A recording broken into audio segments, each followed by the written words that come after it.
ఈరోజు మీ ద్వారా ప్రజలు పడతా ఉన్న కష్టాల మీద వారి వాయిస్గా ఈరోజు చాలా అంశాలను ప్రస్తావిస్తాను. ప్రజలు నిజంగా ఈరోజు తమ బ్రతుకు బండిని నడపడానికి అష్టకష్టాలు పడతా ఉన్న పరిస్థితుల మధ్య ప్రజల బాగోగులను గాలికి వదిలేసి తామిచ్చిన హామీలను వెన్నుపోటు పొడిచి రాష్ట్రంలో ఎక్కడ చూసినా కూడా దారుణమైన అవినీతి దోపిడీ మాఫియా సామ్రాజ్యాన్ని నడుపుతూ ప్రశ్నించే గొంతు ఎక్కడైనా ప్రశ్నిస్తే దాన్ని పాశవికంగా అణగదొక్కుతూ రాష్ట్రాన్ని ఒక జంగల్ రాజ్గా మార్చిన పరిస్థితుల మధ్య ప్రజల గొంతు వినిపించడానికి ఈరోజు ఈ ప్రెస్ మీట్.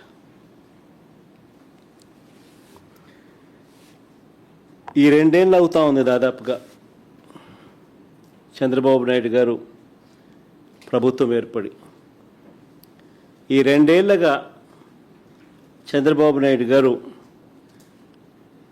ప్రజలకు ఫలాని మంచి చేశాను అని చెప్పుకునే పరిస్థితి ఏదీ లేదు. 2 ఏళ్ల ప్రోగ్రెస్ రిపోర్ట్ చూస్తే ఒకే ఒక పాయింట్ మనందరికీ కూడా మళ్ళీ కనిపించే పాయింట్: బాబు షూరిటీ, మోసం గ్యారంటీ. ఇది ఈ 2 ఏళ్ల బాబు పరిపాలన తీరును ఒకసారి గమనిస్తే మళ్ళీ ఒకసారి మనందరికీ కూడా కనిపించే నిజం. ఈ 2 ఏళ్ళగా ప్రజలను తాను వెన్నుపోట్లను పొడుస్తూనే ఉన్నాడు. రాష్ట్రంలో విచ్చలవిడిగా అవినీతి దోపిడీ జరుగుతూనే ఉంది. వీటి అన్నిటి నేపథ్యంలో చంద్రబాబు నాయుడు చేస్తూ ఉన్న రాజకీయాలు ఏమిటి అని అంటే డైవర్షన్ పాలిటిక్స్.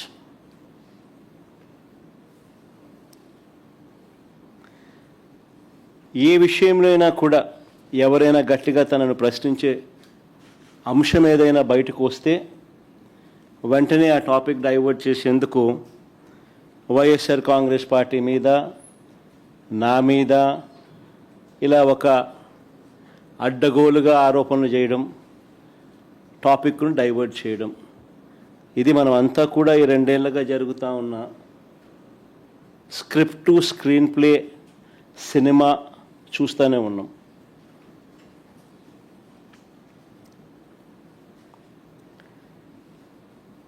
ఈ మధ్యకాలంలో చంద్రబాబు నాయుడు గారికి ఒక అంశం మీద ప్రస్తావన వస్తే చాలు ఆయన బీపీ పెరుగుతూ ఉంది. పొరపాటున చంద్రబాబు నాయుడు గారికి ఎవరైనా కూడా నిద్రలో మావిగన్ అని అన్నారంటే చాలు బహుశా గుండాకి చనిపోతాడు. అంతగా ఆయనకు మావిగన్ అనే పేరు వింటే బీపీ పెరుగుతూ ఉంది. ఎప్పుడైనా మీరైనా పొరపాటున అనండి, ఎప్పుడైనా మావిగన్ గురించి మీ కమెంట్స్ ఏంటి సార్ అని.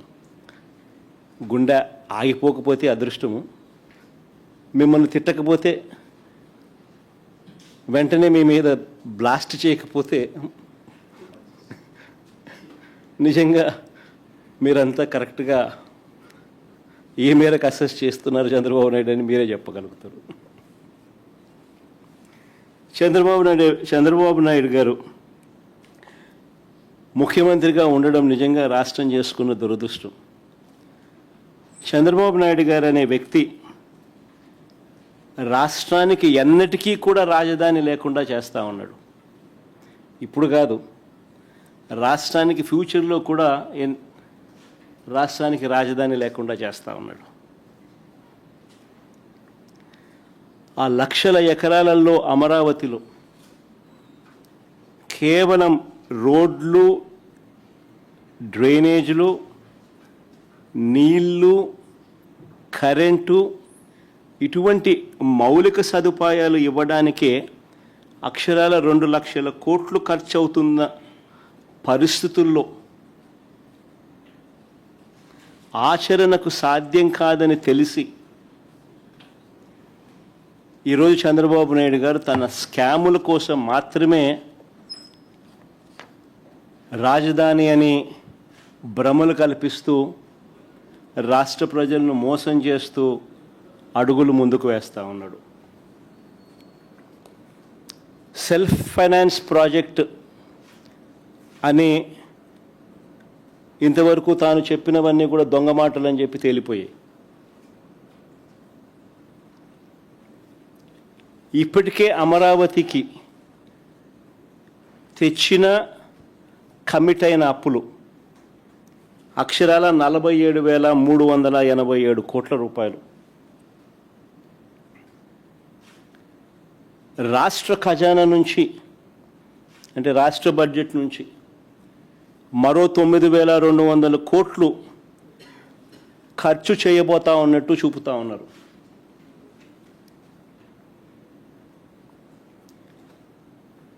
స్కాముల కోసం ఎందుకయ్యా రాష్ట్ర ప్రజల వెన్ను విడుస్తున్నావు అని ఎవరైనా ప్రశ్నిస్తే బీపీ పెరుగుతూ ఉంది.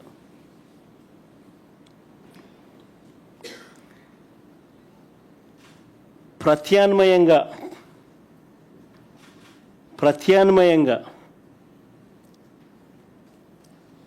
మోస్ట్ ప్రాక్టికల్గా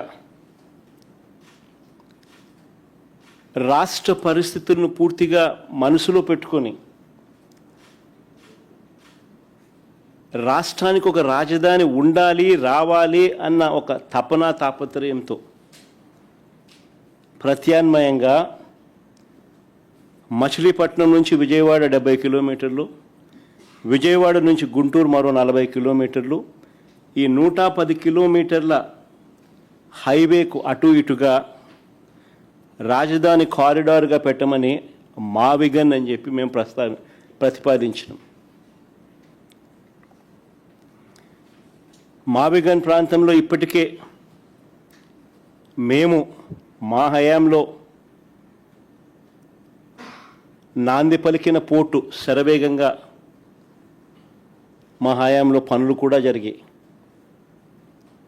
విజయవాడలో ఇంటర్నేషనల్ ఎయిర్పోర్ట్ కనిపిస్తుంది, 3 రైల్వే స్టేషన్లు, 4 నేషనల్ హైవేలు కలుస్తాయి, 9 గవర్నమెంటు ప్రైవేట్ మెడికల్ కాలేజీలు ఉన్నాయి ఈ ప్రాంతంలో, యూనివర్సిటీలు ఉన్నాయి, మరెన్నెన్నో విద్యా సంస్థలు ఉన్నాయి. దాదాపుగా 35-40 లక్షల జనాభా ఇక్కడే ఉన్నారు. అదే అమరావతి అయితే అంత జీరో నుంచి మొదలు పెట్టాల్సి ఉంటుంది అని చెప్పాం.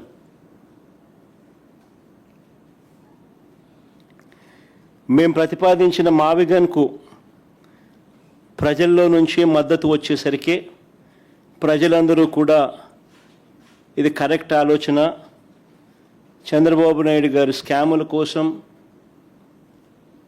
రాష్ట్రాన్ని ఇబ్బందుల పాలు చేయడం ధర్మం కాదు అని చెప్పి ప్రజలందరూ కూడా మేము ప్రతిపాదించిన మావిగన్కు మద్దతు పలుకుతుంటే సమాధానాలు చెప్పలేక, తట్టుకోలేక ఆక్రోశంతో చంద్రబాబు నాయుడు గారు బీపీ పెరుగుతూ ఉంది, నోట్లో నుంచి ఇష్టం వచ్చిన మాటలు మాట్లాడుతూ ఉన్నారు. ఆయనే కాకుండా ఆయన మంత్రుల చేత కూడా అబద్ధాలతో బూతులు తిట్టిస్తూ ఉన్నాడు. ఇప్పటికే దాదాపుగా 1,200 కోట్లతో నిర్మించిన అసెంబ్లీ, సెక్రటేరియట్, హైకోర్టు ఇవన్నీ ఉన్నాయి. ఇప్పటికే దాదాపుగా 1,200 కోట్ల రూపాయలతో నిర్మించిన అసెంబ్లీ, సెక్రటేరియట్, హైకోర్టు ఇవన్నీ ఉన్నాయి. ఇవి పక్కన పెట్టి మళ్ళీ వాటి పేరుతోనే అంటే మళ్ళీ సెక్రటేరియటు, మళ్ళీ అసెంబ్లీ, మళ్ళీ హైకోర్టు, మళ్ళీ వాటి పేరుతోనే కొత్తగా బిల్డింగులు కడతానంటున్నాడు. పర్మనెంట్ సెక్రటేరియట్ అని కొత్త నామకరణం చేసి నిర్మిస్తున్న 5 బిల్డింగులలో చంద్రబాబు గారు చేస్తూ ఉన్న దోపిడీ చూస్తే రాష్ట్ర ప్రజలంతా నివ్వరబోతారు.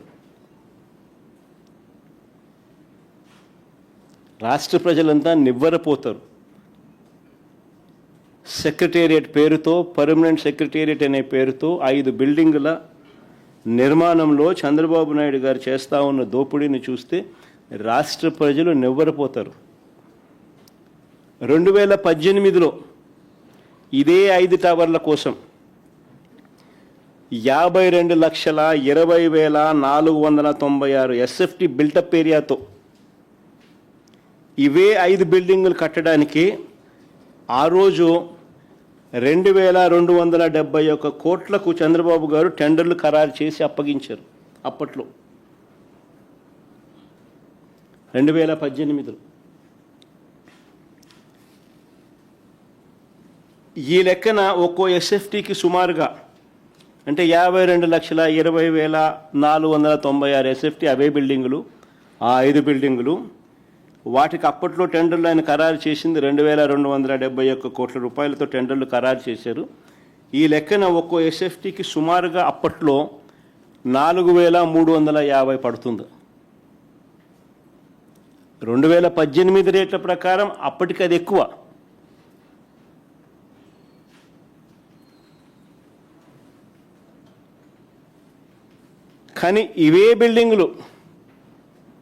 కానీ మళ్ళీ ఇవే బిల్డింగులు గతంలో వర్కులు ఎవరికైతే ఇచ్చినారో ఆ టెండర్లను క్యాన్సిల్ చేసి మళ్ళీ కొత్త టెండర్లను మళ్ళీ పిలిచి, ఆశ్చర్యం ఏమిటంటే గతంలో ఉన్న వాళ్ళే మళ్ళీ కాంట్రాక్టర్లు మారలా, మళ్ళీ వాళ్ళే ఎగ్జాక్ట్గా.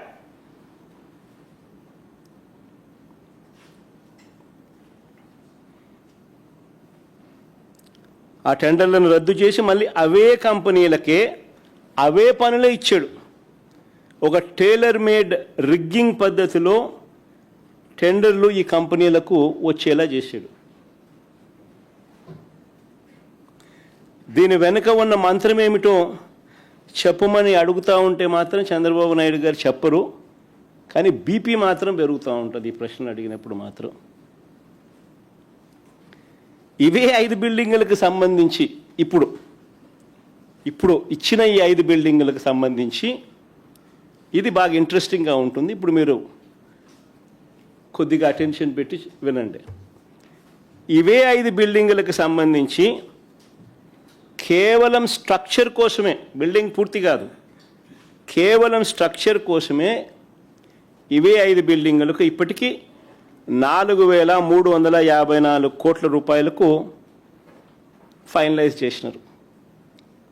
మళ్ళీ ఇదే బిల్డింగ్లోనే, మళ్ళీ ఇదే బిల్డింగుల కొరకే ఇదే కాంపౌండ్లోనే వీటికి డ్రైనేజు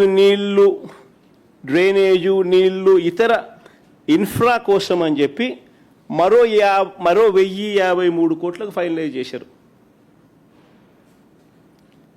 మళ్ళీ ఇవే బిల్డింగుల్లోనే మళ్ళీ లిఫ్టులు, ఏసీలు, ఎలక్ట్రికలు, ప్లంబింగ్ పనుల కోసం మరో 2,316 కోట్లకు మళ్ళీ ఫైనలైజ్ చేసినారు.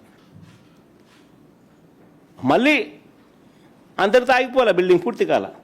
మళ్ళీ అదే బిల్డింగ్కే, మళ్ళీ ఇదే బిల్డింగులకే అదనంగా ఈసారి గ్లాస్ ఫిట్టింగ్ అంట, అద్దాల కోసం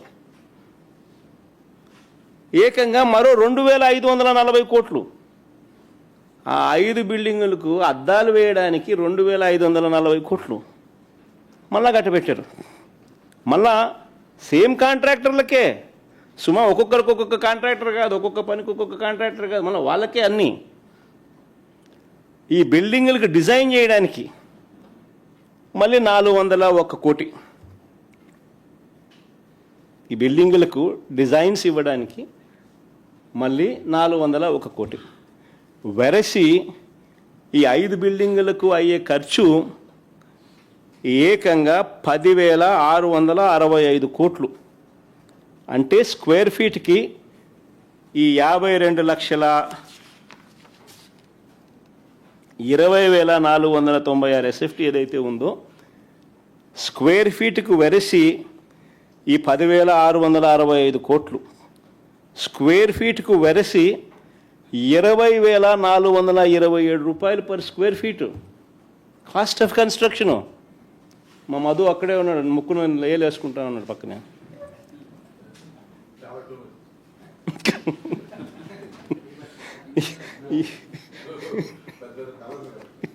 ₹20,427 per SFT cost of construction.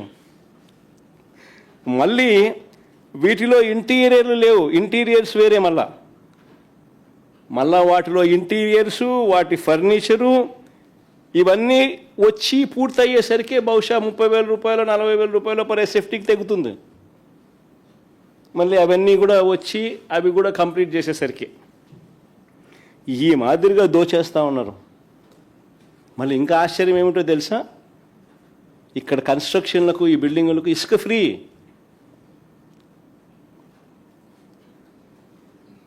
మళ్ళీ ఇసుక ఫ్రీ. వీటికి జిఎస్టీ ఎగ్జంప్షను, వీటికి జిఎస్టీ రీయింబర్స్మెంట్ ఉంది, ఎంఈఆర్ఐటి ఎగ్జంప్షన్ ఉంది, డిఎంఎఫ్ ఎగ్జంప్షన్ ఉంది, ఎన్ఏసి ఛార్జీస్ ఎగ్జంప్షన్స్ ఉన్నాయి. ఇవన్నీ కూడా రీయింబర్స్మెంట్. వీటి అన్నింటి కూడా రీయింబర్స్మెంట్లో ఉన్నాయి ఇవన్నీ కూడా. సో చూడండి ఒకసారి మీరే ఆ జీవోలు, వాళ్ళు ఇచ్చిన నంబర్సు అన్నీ చూపించమో ఒకసారి. ఫస్ట్ చూపించు, ఆ నుంచి చూడండి. దాని తర్వాత చూపించుమా. ఇవి ఈ రీయింబర్స్మెంట్లకు సంబంధించిన వాల్యూ. ఇంతకుముందు 3,600 ఎందుకు మామ, ఇంతకుముందు 3,600 చూపించు. ఎన్నికి ముందుకు పోతాను, ఎన్నికి పోవాలి నాయన. ఇంతకుముందు 3,673 కోట్లు. ఈ ఎగ్జంప్షన్స్ తర్వాత ముందు ఈ ఎగ్జంప్షన్ మధ్యలో ఇంత ముందు చూపించినావు కదా నాన్న, అది చూపించు. ఈ ఎగ్జంప్షన్స్ విలువ 681 కోట్లు. దాని తర్వాత ముందు పనేనా ఒక వరిసి 4,354 కోట్లు. దాని తర్వాత 1,053 కోట్లు ఏదానికి, ఇది ఆ బిల్డింగులకు లోనే డ్రైనేజు, నీళ్లు, ఇతర ఇన్ఫ్రా కోసం. తర్వాత ఈ పక్కన ఇదే బిల్డింగుల కోసమే లిఫ్ట్లు, ఏసీలు, ఎలక్ట్రికల్, ప్లంబింగ్ పనుల కోసం మరో 2,300 కోట్లకు సంబంధించిన ఇంకో జియో. తర్వాత ముందు బొమ్మ, ఇది అద్దాల కోసం, ఈ బిల్డింగుల్లో అద్దాల కోసం ఇంకో జియో. ఇది 2,540 కోట్లు.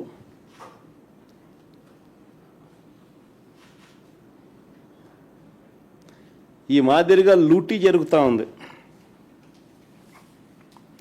నిజంగా బెంగళూరు, హైదరాబాదు, చెన్నై లాంటి మహానగరాల్లో కూడా 5 స్టార్ సదుపాయాలతో కలిపి, టాకింగ్ అబౌట్ 5 స్టార్ అకామిడేషన్, అంటే 5 స్టార్ లాబీసు, ఆ మాదిరిగా ఉండే high end residential flats 4,500 cost of construction, 4,500 దాటదు. అంతేనా? తెలంగాణలో కూడా ఇటీవల కేసీఆర్ గారు సచివాలయాన్ని తెలంగాణలో కట్టారు. 28 ఎకరాల్లో నిర్మించారు ఆయన. దాదాపు 10 లక్షల చదరపు అడుగులు, 615 కోట్లు.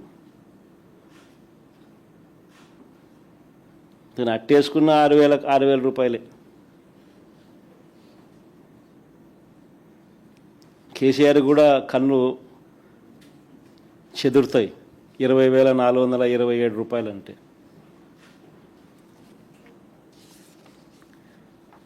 కానీ మన సెక్రటేరియట్ బిల్డింగ్కి మాత్రం 10,665 కోట్లు. ఏమిటి ఈ దోపిడీ అని ఎవరైనా ప్రశ్నిస్తే బాబుకు బీపీ పెరుగుతుందా? ఈ బిల్డింగులు కాక మళ్ళీ కొత్త అసెంబ్లీ అంటున్నాడు, మళ్ళీ కొత్త హైకోర్టు అంటున్నాడు. కొత్త అసెంబ్లీ కోసం 11,21,975 ఎస్ఎఫ్టీ అంట, మళ్ళీ కొత్త అసెంబ్లీ అంట. ఈ కొత్త అసెంబ్లీ కోసం ఇప్పటిదాకా వీళ్ళు తేల్చిన ఖర్చు 1,947 కోట్లు. ఎందుకంటే దానికి సంబంధించి 3 జీవోలు ఇచ్చినారు చూడండి.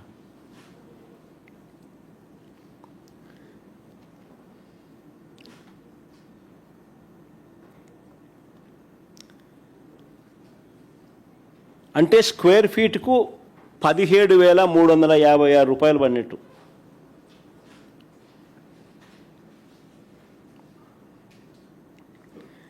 మళ్ళీ కొత్త హైకోర్టు, ఇది మళ్ళీ 20,32,231 ఎస్ఎఫ్టీ. దీనికి ఇంకా పూర్తి టెండర్లు కంప్లీట్ చేయాల. ఇంతవరకు పిలిచిన వాటినే 1,480 కోట్లతో ఇప్పటిదాకా పిలిచినారు. అదే 1,480 కోట్లు. ఇంకా ఇది పూర్తయ్యేసరికి ఇది ఏ స్థాయికి పోతుందో తెలియదు, కానీ ఇంతవరకు పిలిచిన పరిస్థితి ఇది. అంటే ఇప్పటి వరకు 7 బిల్డింగుల కోసం, అంటే 5 బిల్డింగులు సెక్రటేరియట్ పేరిట, ఒక అసెంబ్లీ, ఒక హైకోర్టు, ఈ 7 బిల్డింగుల పేరిట వెరసి 10,665 కోట్లు సెక్రటేరియట్ కోసం, అసెంబ్లీకి 1,947 కోట్లు, హైకోర్టుకు ఇప్పటిదాకా పిలిచిన వ్యయాన్ని లెక్కేసుకుంటే మరో 1,480 కోట్లు లెక్కేసుకుంటే ఈ 7 బిల్డింగులకు ఇప్పటిదాకా 14,092 కోట్లు కేవలం 7 బిల్డింగులకు.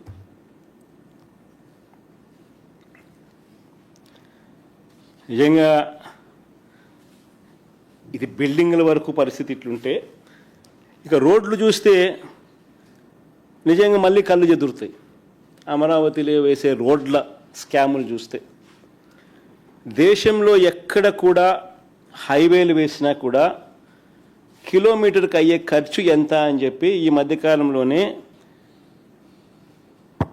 5 సెప్టెంబర్ 2026 పార్లమెంటులో కేంద్ర మంత్రి గారిని, హైవేస్ మినిస్టర్ని నితిన్ గడ్కరీ గారిని ప్రశ్న అడిగినారు పార్లమెంట్లో. ఆయన ఇచ్చిన సమాధానం ఒకసారి చూస్తే, సివిల్ కన్స్ట్రక్షన్ ఎక్కడైనా కూడా యావరేజ్గా రోడ్లు వేయడానికి నేషనల్ హైవేకి అయ్యే ఖర్చు కిలోమీటర్కు 24 కోట్లు అని చెప్పి ఆయన పార్లమెంటుకు ఆయనంతకు ఆయనే లిఖితపూర్వకంగా సబ్మిట్ చేసిన లెటర్ అది. అక్కడ బాగా కనిపిస్తుంది చూడండి, అటువైపు కూడా బాగా కనిపిస్తుంది, ఇటువైపు కనపడని వాళ్ళకు.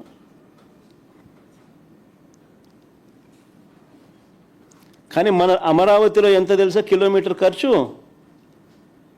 53 కోట్లు. 53 కోట్లు. ఇంకా విచిత్రం ఏమిటో తెలుసా, విజయవాడ బెన్ సర్కిల్ ఫ్లైఓవర్, మీకు అందరికీ కూడా, విజయవాడలో ఉన్న వాళ్ళకి అందరికీ కూడా పరిచయం ఉన్న అంశమే ఇది. బెన్ సర్కిల్ దగ్గర ఫ్లైఓవర్కు 69 కోట్ల రూపాయలు కిలోమీటర్కి ఖర్చు అయితే, చంద్రబాబు నాయుడు గారి సీడ్ యాక్సెస్ నుంచి, అమరావతిలో సీడ్ యాక్సెస్ నుంచి నేషనల్ హైవేకు వారధి వద్ద కలిపే ఫ్లైఓవర్కు వీరు పెడతా ఉన్న ఖర్చు కిలోమీటర్కు 189 కోట్లు.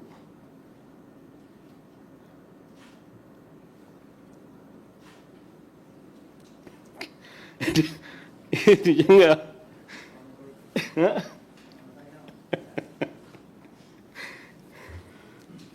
ఇక అమరావతి ప్లాట్ల స్కాములు చూస్తే, ఇక అమరావతిలో అలొకేట్ చేసే ప్లాట్ల స్కాములు చూస్తే చంద్రబాబు నాయుడు గారి మనుషులకు అంటే ఏబిఎన్ ఆంధ్రజ్యోతి రాధాకృష్ణ గారికి, అశ్వినీ దత్ గారికి, బలుసు శ్రీనివాసరావు గారికి,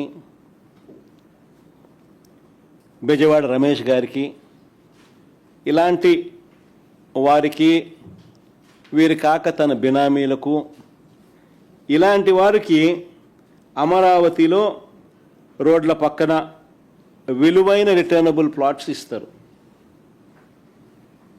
అదే సామాన్య రైతులకు వచ్చేసరికి వాళ్లకు చెరువుల్లోనూ, వాగుల్లోనూ, కుంటల్లోనూ వాళ్ళకి ఇస్తూ ఉన్నారు.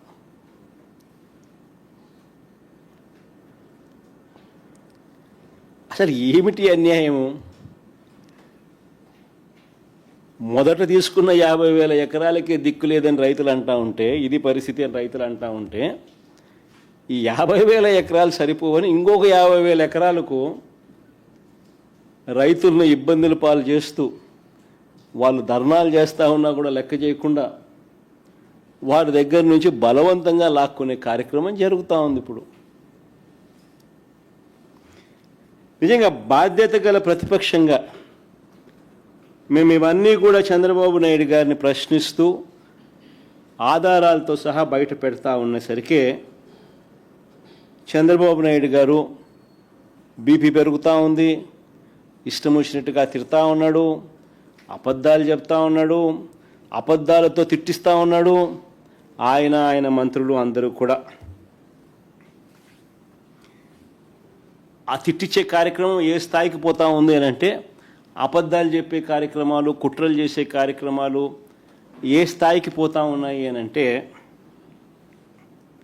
టాపిక్ డైవర్ట్ చేసేందుకు, ఇవన్నీ కూడా టాపిక్ డైవర్ట్ చేసేందుకు, ఎవరు కూడా ఆయనను ప్రశ్నించకుండా భయపెట్టేందుకు, ప్లస్ టాపిక్ డైవర్షన్కు వీళ్ళంతకి వీళ్ళే బిల్డప్ ఇస్తారు, వీళ్ళంతకి వీళ్ళే ఒక కథ అల్లుతారు, వీళ్ళంతకి వీళ్ళే ఈనాడు, ఆంధ్రజ్యోతి, టీవీ5, చంద్రబాబు నాయుడు, ఇదో మాఫియా ముఠా. వీళ్ళు ఏమనుకుంటే అది ఒక అబద్ధాన్ని వీళ్ళే బిల్డ్ చేస్తారు, ఆ అబద్ధం మీద వీళ్ళే దొంగ సాక్ష్యాలు, కేసులు కూడా వీళ్ళ అధికారుల చేత పెట్టించేసేస్తారు. ఇది జరుగుతూ ఉన్నది ఆంధ్ర రాష్ట్రంలో. నిజంగా ఏ స్థాయికి పోయింది అని అంటే, ఈ మధ్యకాలంలోనే కడపలో, ఈ మధ్యకాలంలో ఒక టాపిక్ ఆఫ్ డిస్కషన్ ఇది, కడపలో పెద్ద దస్తగిరి అని ఆయన మా పార్టీకి చెందిన వ్యక్తి, మా పార్టీ కార్యకర్త, మావాడు, చనిపోయింది మావాడు, మా పార్టీకి చెందిన కార్యకర్త చనిపోతే మేం బాధపడతాం. అలాంటిది ఆ కేసును పూర్తిగా ట్విస్ట్ చేసి మా పార్టీ మీదనే బురద జల్లడం కోసం వాడుకుంటా ఉన్నారు. చివరకు మా డిప్యూటీ మేయర్గా పనిచేసిన నిత్యానంద రెడ్డిని, మా రవిమామను, వీళ్ళపై కూడా బురద జల్లుతూ ఉన్నారు. నిజంగా ఆ ఇన్సిడెంట్ ఎలా జరిగింది అని, జాతరలో గొడవ వల్లే ఈ హత్య జరిగిందని స్వయంగా అదే పెద్ద దస్తగిరి భార్య జరిగిన విషయాన్నంతా కూడా మీడియా ముందుకు వచ్చి చెప్పింది. తాము ఎవరికి బినామీ కాదని, డిప్యూటీ మేయర్గా పనిచేస్తా ఉన్న నిత్యానంద రెడ్డితో తమకు ఎలాంటి విభేదాలు లేవని కూడా చెప్పింది. వైఎస్ఆర్సీపీ కార్యకర్తలు వాళ్ళంతా అందరూ కలిసికట్టుగా ఉన్న వాళ్ళే, చనిపోతే బాధపడాల్సింది వీళ్ళే. అయినా సరే చంద్రబాబు నాయుడు గారు తన రాజకీయం కోసం టాపిక్ డైవర్షన్ చేసేందుకు, వైఎస్ఆర్సీపీ మీద బురద జల్లేందుకు కుట్రలతో ఏ స్థాయికి దిగజారుతా ఉన్నాడు అని అంటే, చంద్రబాబు నాయుడు గారు ఈనాడు, ఆంధ్రజ్యోతి, టీవీ5 వీళ్ళు నలుగురు కూర్చొని ఒక కథ తయారు చేస్తారు, దాన్నే నిజమని చెప్తారు, పెద్ద పెద్ద అక్షరాలతో రాస్తారు. అధికారంలో ఉన్నారు కాబట్టి, వ్యవస్థలన్నీ వీళ్ళ చేతిలోనే ఉన్నాయి కాబట్టి వెంటనే వీళ్ళ పోలీసులు రంగప్రవేశంలోకి వస్తారు. గతంలో ఇదే పోలీసులు వేరే రకంగా చెప్పినా కూడా అది వెనక్కి తీసుకుంటారు ఆ స్టేట్మెంట్లన్నీ. వెనక్కి తీసుకుని మళ్ళీ వీళ్ళు చెప్పిన కల్పిత కథను చుట్టూ కేసు బిల్డప్ చేస్తారు. దాని చుట్టూ దొంగ సాక్ష్యాలను క్రియేట్ చేస్తారు. కొంతమందిని ప్రలోభాలు పెడతారు, కొంతమందిని బెదిరిస్తారు, కేసు బిల్డప్ చేస్తారు. చేసి మళ్ళీ మా వాళ్ళని అరెస్ట్ చేస్తారు. ఆ చనిపోయినోని భార్య వచ్చి, పెద్దదత్తగిరి భార్య వచ్చి జరిగిన విషయం అంతా చెప్పి ఆయన బాధపడతా ఉంటే, జరిగింది మా పార్టీ మనిషికి హత్యకు గురైతే మేము బాధపడాల్సింది పోయి, వీళ్ళు చేస్తూ ఉండేది ఏంది, మా వాళ్ళ మీదనే కేసులు బనాయించి ఆ కేసుల్లో మా వాళ్ళని ఇరికిచ్చే కార్యక్రమం చేసి జైలుకు పంపే కార్యక్రమాలు చేస్తూ ఉన్నారు. 2 ఏళ్ళుగా జరుగుతున్న అరాచకం ఇదే. తప్పుడు కేసులు వీళ్ళే పెడతారు, తప్పుడు సాక్ష్యాలు వీళ్ళే క్రియేట్ చేస్తారు. వీళ్ళే ఆ తప్పుడు కేసుల్లో మా వాళ్ళని ఇరికిస్తారు. సోషల్ మీడియా యాక్టివిస్టులు అయినా సరే, కాలేజీలలో యూనివర్సిటీలో యాక్టివ్గా ఉన్న పిల్లలైనా సరే, యాక్టివిస్టులుగా ఉన్న పిల్లలైనా సరే, వైసీపీకి మద్దతుదారులైనా సరే, వైసీపీ నాయకులైనా సరే, ఎవరైనా చంద్రబాబు నాయుడు గారిని వ్యతిరేకిస్తే ఇదే రివాజు, ఇదే స్క్రిప్ట్ 2 సంవత్సరాల నుంచి రాష్ట్రంలో జరుగుతూ ఉన్నది ఇదే.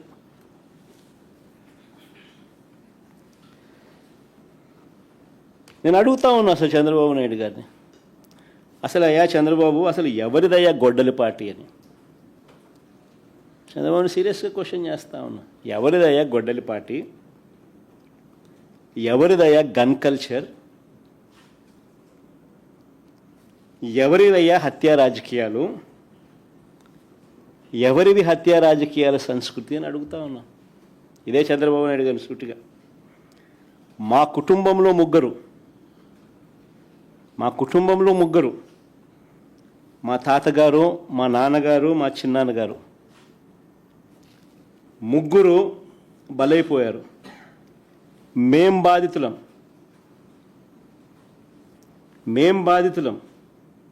కానీ మాపైనే వీళ్ళు తప్పుడు రాజకీయాలు చంద్రబాబు నాయుడు గారు చేయిస్తారు. మా తాతగారు రాజారెడ్డి గారిని చంపింది ఎవరు అని అడుగుతా ఉన్నా చంద్రబాబు నాయుడు గారిని. టీడీపీ వాళ్ళు కాదా? ఈ ఘటన చంద్రబాబు ముఖ్యమంత్రిగా ఉన్నప్పుడు కాదా జరిగింది అని అడుగుతా ఉన్నా. 1999 అసెంబ్లీ ఎన్నికలకు ఏడాది ముందు, 1999 చంద్రబాబు నాయుడు గారు ముఖ్యమంత్రిగా ఉన్నారు. 1999 ఎన్నికలకు ముందు, ఏడాది ముందు చంద్రబాబు నాయుడు గారు ముఖ్యమంత్రిగా ఉన్నప్పుడు మా తాతగారిని రాజారెడ్డి గారిని చంపారు. కేవలం నాన్నగారిని రాజశేఖర రెడ్డి గారిని పులివెందులకి కట్టడి చేయాలి అన్న ఒక్క రాజకీయ కోణంతో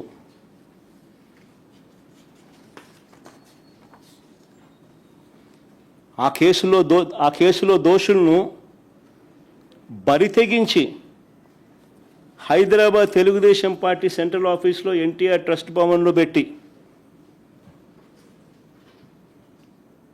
అధికార దుర్వినియోగం చేసి వాళ్ళని రక్షించినారు, జైలుకు కూడా పంపకుండా.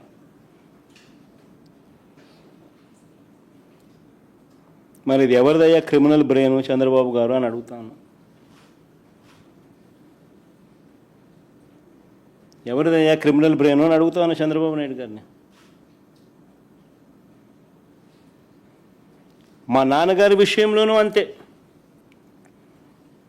మా నాన్నగారు చనిపోక మునుపు 2-3 రోజుల కిందట అసెంబ్లీ సమావేశాలు జరుగుతూ ఉన్నాయి. అప్పట్లో ఆ అసెంబ్లీ సమావేశాలు క్లిప్పింగ్స్ ఒకసారి చూడండి మీరు కూడా. చంద్రబాబు నాయుడు గారు అన్న మాట అసెంబ్లీలో, నువ్వు అసెంబ్లీకి ఎలా వస్తావో నేను చూస్తానన్నాడు. చంద్రబాబు నాయుడు గారు అన్న ఈ మాట తర్వాత 2-3 రోజులకి నాన్నగారు చనిపోయారు. Helicopter accident.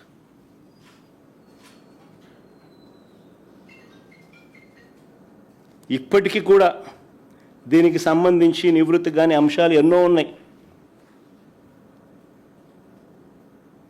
ఎవరిదయ్యా Chandrababu criminal brain అని అడుగుతా ఉన్నా. మా చిన్నాన్న వివేకానంద రెడ్డి గారిని ఇదే చంద్రబాబు ప్రభుత్వంలో హత్యకు గురైన మాట వాస్తవం కాదా అని అడుగుతా ఉన్నా.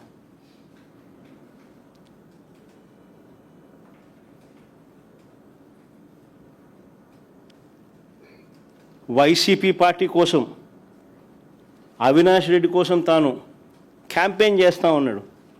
జమ్మలమడుకు పోయి క్యాంపెయిన్ చేసి వచ్చినాడు.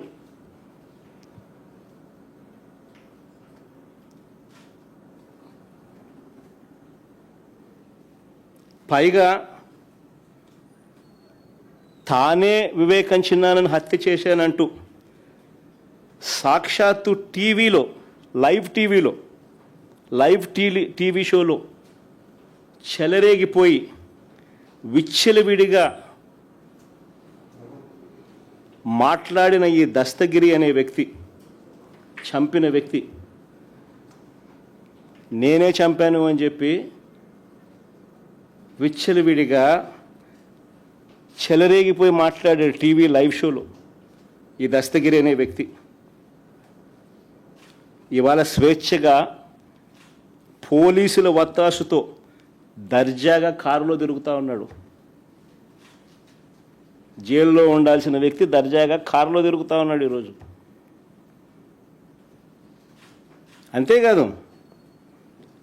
అంతేకాదు పైగా చంద్రబాబు లాయరు సిద్ధార్థ లూత్రా, దస్తగిరి లాయరు కూడా సిద్ధార్థ లూత్రా.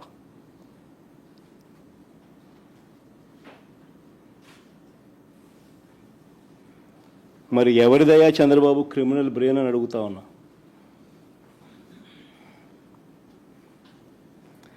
రాజకీయ లబ్ధి కోసం ప్రలోభాలతో హంతకులను రక్షించడం, నిర్దోషులను హింసించడం ఈ కేసులో జరుగుతూ ఉంది. ఇదేగా చంద్రబాబు అని అడుగుతా ఉన్నా. ఇంకొక ఉదాహరణ, చంద్రబాబు గారి బావమరిది వియ్యంకుడు బాలకృష్ణ గన్ పట్టుకొని టపా అని ఇద్దరిని కాల్చి పడేయలేదా అని అడుగుతా ఉన్నా. టపా అని గన్ను పట్టుకొని కాల్చి పడేయలేదా అని అడుగుతా ఉన్నా. ఇదే పెద్ద మనిషి బాలకృష్ణ, చంద్రబాబు నాయుడు గారి వియ్యంకుడు, టపా అని ఇద్దరిని లేపేయలేదని అడుగుతా ఉన్నా. ఎవరిదయ్యా గన్ కల్చర్ అని అడుగుతా ఉన్నా. ఆ తర్వాత సాక్షులు ఉండకూడదని చెప్పి ఆ ఇంట్లో ఉన్న వాచ్మెన్ను, అంటే వాళ్ళ ఇంట్లో ఉన్న వాచ్మెన్ను బండరాయితో మోది చంపారు. వాచ్మెన్ను కొద్ది రోజులకే, ఈ ఇన్సిడెంట్ జరిగిన కొద్ది రోజులకే ఆ ఇంట్లో ఉన్న వాచ్మెన్ను బండరాయితో మోది చంపారు.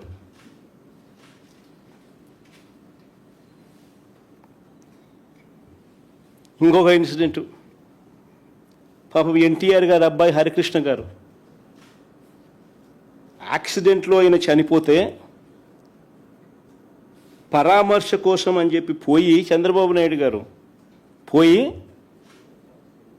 కేటీఆర్తో పొత్తులపై చంద్రబాబు మాట్లాడారు శవాన్ని పెట్టుకొని.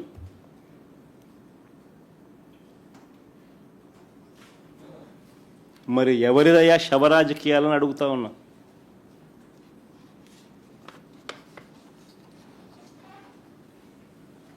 అంతేకాదు సొంత కూతుర్నిచ్చి రాజకీయ జీవితాన్ని ఇచ్చిన సొంత మామ, తండ్రితో సమానమైన ఎన్టీఆర్ గారిని వెన్నుపోటు పొడిచి సీఎం కుర్చీని, ఆయన పార్టీని, ఆయన గుర్తును లాక్కుని ఆయన చనిపోయేట్టుగా చేసింది ఎవరయ్యా చంద్రబాబు అని అడుగుతా ఉన్నా. ఎవరివయ్యా కుట్ర రాజకీయాలు అని అడుగుతా ఉన్నా.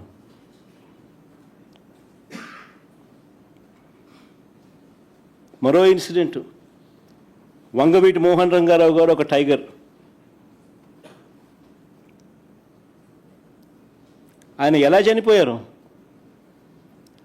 పేదలకు ఇళ్ల పట్టాలు ఇవ్వాలని విజయవాడలో నిరాహార దీక్ష చేస్తూ ఉంటే అర్ధరాత్రి చంద్రబాబు నాయుడు గారి గవర్నమెంటు, తెలుగుదేశం పార్టీ అధికారంలో ఉంది, అర్ధరాత్రి నరికి చంపారు. ఈ ఘటనలో వేళ్ళన్నీ కూడా చంద్రబాబు గారి వైపే చూపిస్తాయి. హరిరామ జోగయ్య గారు అప్పట్లో తెలుగుదేశం పార్టీ మంత్రి, చంద్రబాబు నాయుడు గారి సహచరుడు, అప్పట్లో తెలుగుదేశం పార్టీలో మంత్రి. ఆయన ఏకంగా పుస్తకం రాశాడు ఏ రకంగా ఇన్సిడెంట్ జరిగింది, చంద్రబాబు నాయుడు గారి పాత్ర ఎంత బలంగా ఉంది అని చెప్తూ. ఆ వంగవీటి మోహన్ రంగారావు గారి హత్య కేసులో ఒక ప్రధాన నిందితుడు వెలగపూడి రామకృష్ణబాబు, ఇప్పుడు తెలుగుదేశం పార్టీ ఎమ్మెల్యే. ఇప్పటికీ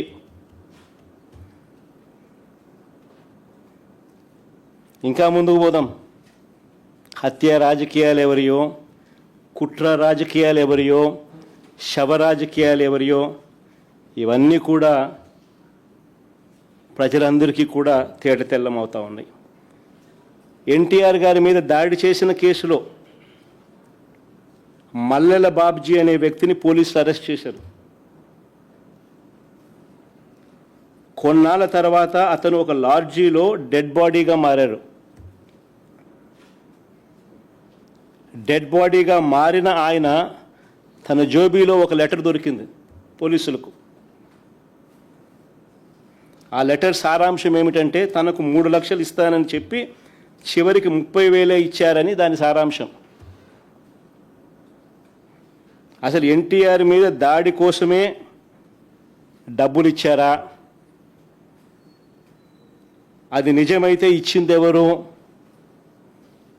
అన్నదానిపై దర్యాప్తు లేదు. ఈ కేసులో వేళ్ళన్నీ కూడా అప్పట్లో చంద్రబాబు వైపే చూపించాయి. ఇంకొక ఎగ్జాంపుల్, పింగళి దశరథరామ్. ఈయన ఒక జర్నలిస్టు. విజయవాడలో ఎన్కౌంటర్ అనే ఒక పత్రికను పెట్టి టీడీపీ ప్రభుత్వ అవినీతిని ప్రశ్నిస్తూ ఉంటే ఈ వ్యక్తిని హైదరాబాదు నుంచి బస్సు దిగి రిక్షాలో ఇంటికి వెళ్తూ ఉంటే కత్తులతో దారుణంగా దాడి చేసి చంపారు. ఈ ఘటనలో వేళ్ళన్నీ కూడా అప్పట్లో చంద్రబాబు నాయుడు గారి వైపే చూపించాయి. అడుగుతా ఉన్న చంద్రబాబు నాయుడు గారిని, ఎవరి అయ్యా హత్య రాజకీయాలు, ఎవరి అయ్యా కుట్ర రాజకీయాలు, ఎవరి అయ్యా శవ రాజకీయాలు? ఇదే పెద్ద మనిషి చంద్రబాబు నాయుడు గారు గురించి మాట్లాడుతూ ఆయన తోడల్లుడు దగ్గుపాటి వెంకటేశ్వరరావు గారు ఏకంగా పుస్తకం రాశాడు. అనేక టీవీలలో ఆయన ఇంటర్వ్యూలు కూడా ఇచ్చాడు. ఆయన అన్న మాటలు ఆయన పుస్తకంలో రాసినటివి. ధర్నాలు ఆందోళనల సమయంలో బస్సులు తగలబెట్టాలంటూ చంద్రబాబు పార్టీ క్యాడర్కు చెప్పేవాడని.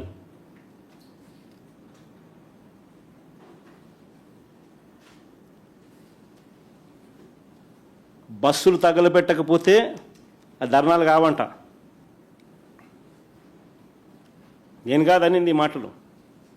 స్వయంగా ఆయన తోడల్లుడు దగ్గుబాటి వెంకటేశ్వరరావు గారు అనేక టీవీ ఇంటర్వ్యూలలో ఆయన రాసిన పుస్తకంలో చంద్రబాబు నాయుడు గారి కుట్రలు, రాక్షస రాజకీయం గురించి వివరించిన మాటలు ఇవి.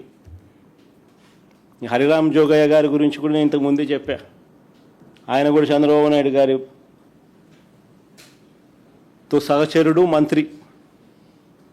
ఏ రకంగా చంద్రబాబు నాయుడు గారు కుట్రలు చేస్తారు, రాక్షస రాజకీయాలు చేస్తారు అన్నది ఆయన కూడా సువివరంగా కూడా వివరించినాడు.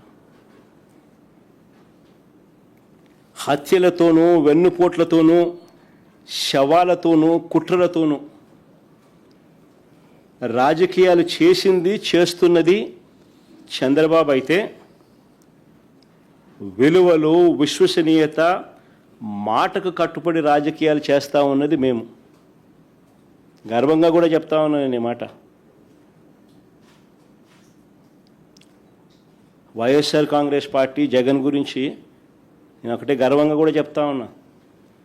జగన్ మంచోడు కాబట్టే మా తాతను రాజారెడ్డి గారిని చంపిన వాళ్ళు ఈ రోజుకి కూడా ప్రశాంతంగా బతుకుతూ ఉన్నారు.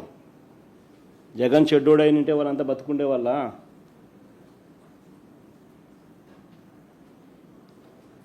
మా తాతగారిని దారుణంగా నరికి చంపిన వాళ్ళంతా ఈరోజు ప్రశాంతంగా ఇప్పటికీ ఉన్నారు. జగన్ నైజం ఎలాంటిది, జగన్ మనస్తత్వం ఎలాంటిది అని నిదర్శనం అది.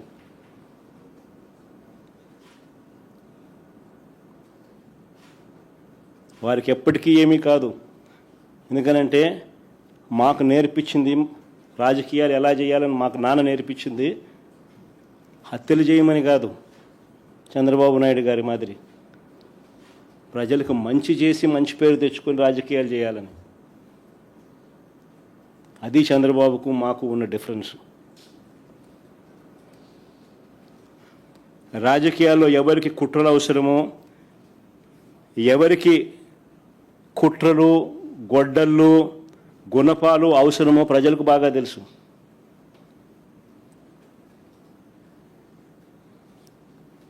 చంద్రబాబు గారు మీకు 77 ఏళ్ళ వయసు.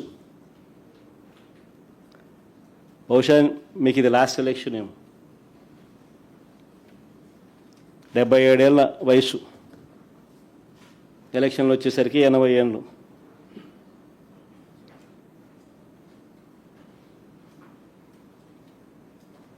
ఈ వయసులో కూడా ఇలాంటి దౌర్భాగ్యమైన రాజకీయాలు చేయడానికి సిగ్గుగా నీకు అనిపించడం లేదా చంద్రబాబు అని అడుగుతా ఉన్నా.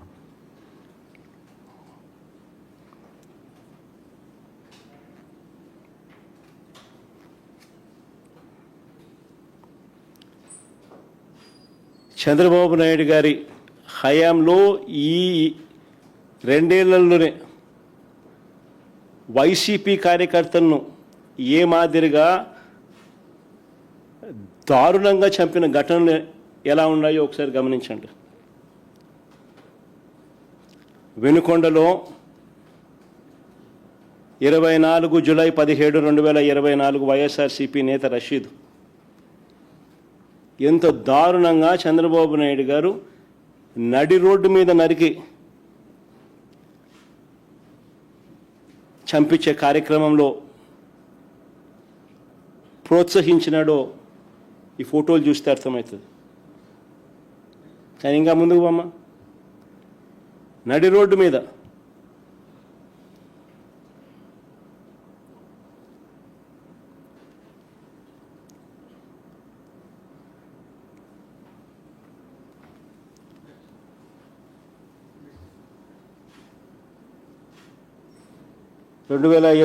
ఆగస్టు 4 వైఎస్ఆర్సీపీ నేత పెద్ద సుబ్బరాయుడు నంద్యాల జిల్లా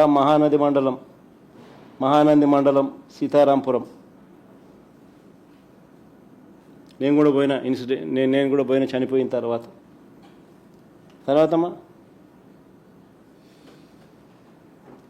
2024 జూలై 3 వైఎస్ఆర్సీపీ నాయకుడు సతీష్ అనంతపురం జిల్లా హిందూపురం నియోజకవర్గంలోని గొల్లాపురంలో టీడీపీ నాయకులు దాడి, చికిత్స పొందుతూ మృతి.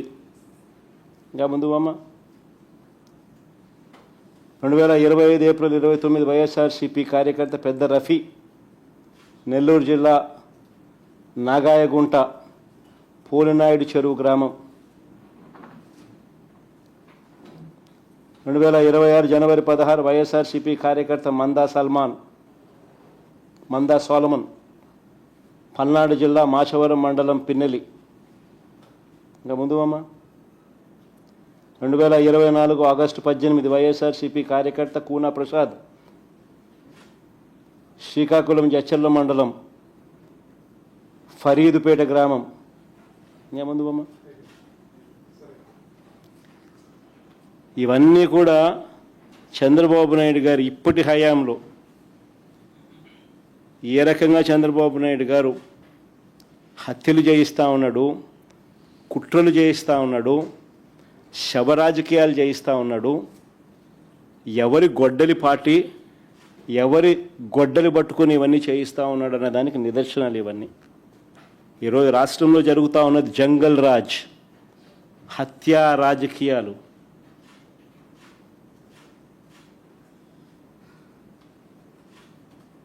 చంద్రబాబు నాయుడు గారు ఆధ్వర్యంలో జరిగిస్తూ ఉన్న దారుణమైన పాలన ఇది.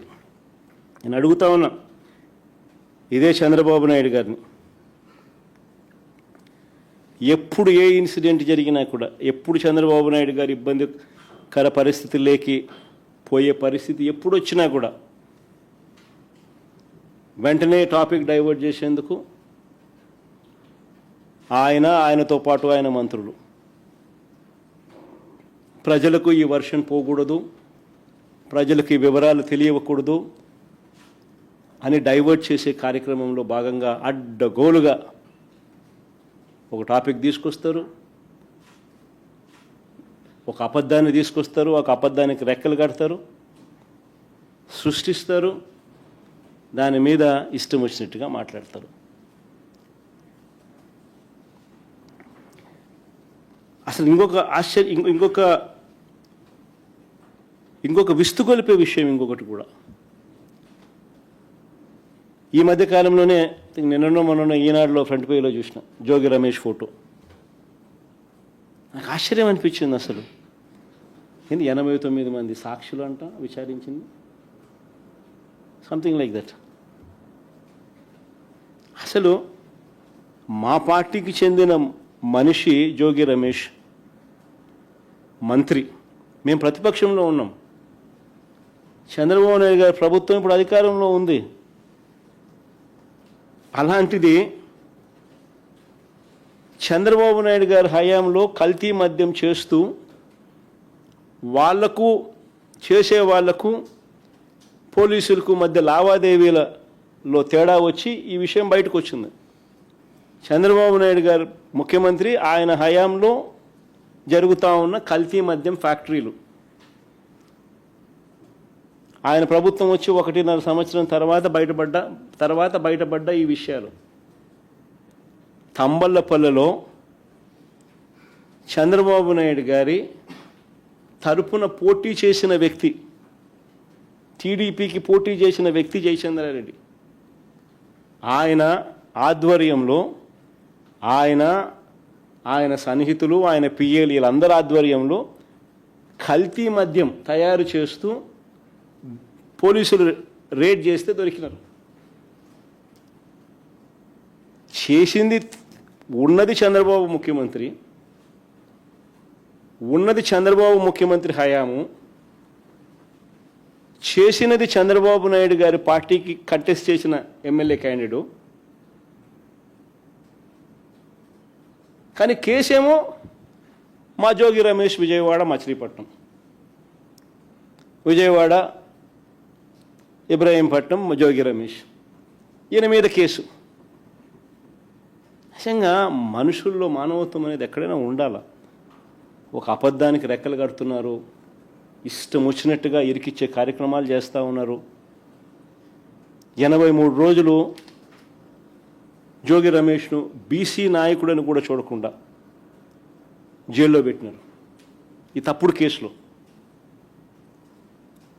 83 రోజుల తర్వాత ఆయన బయటకు వస్తే, బెయిల్ మీద బయటకు వస్తే, ఇంటి మీద యాసిడ్ బాటిల్స్తో దాడి చేయించినారు. యాసిడ్ బాటిల్స్తో.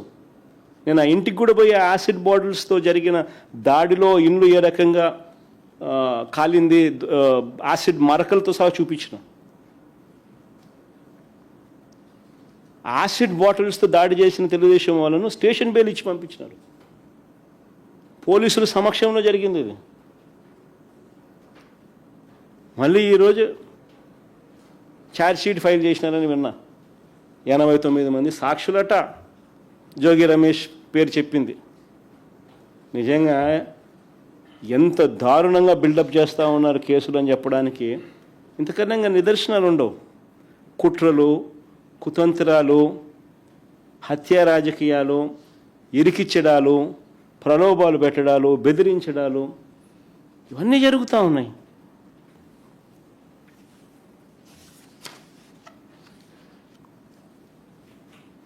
ఈరోజు నిజంగా రాష్ట్రంలో ఏం జరుగుతూ ఉంది తెలుసా? ప్రతి 5 బాటిళ్లకు ఒక కల్తీ బాటిల్ అమ్ముతూ ఉన్నారు.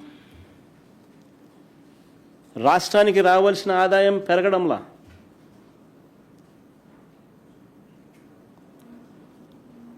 తయారు చేసేది చంద్రబాబు హయాంలోనే, ఆయనే ముఖ్యమంత్రి, అమ్మేది చంద్రబాబు నాయుడు గారి మాఫియా ముఠా బెల్ట్ షాపులు. పోలీసులు బెల్ట్ షాపులు నడుపుతున్నారని తెలుసు, ఎంఆర్పీ రేటు కన్నా ఎక్కువ రేటుకి అమ్ముతున్నారని తెలుసు, అక్కడ ప్రతి 5 బాటిల్లో ఒకటి కల్తీ బాటిల్ ఉందని తెలుసు, అయినా పోలీసులు బెల్ట్ షాపులు జోలికి పోరు, ఆ వైపు కన్నెత్తి చూడరు. జరుగుతూ ఉన్నది ఇది.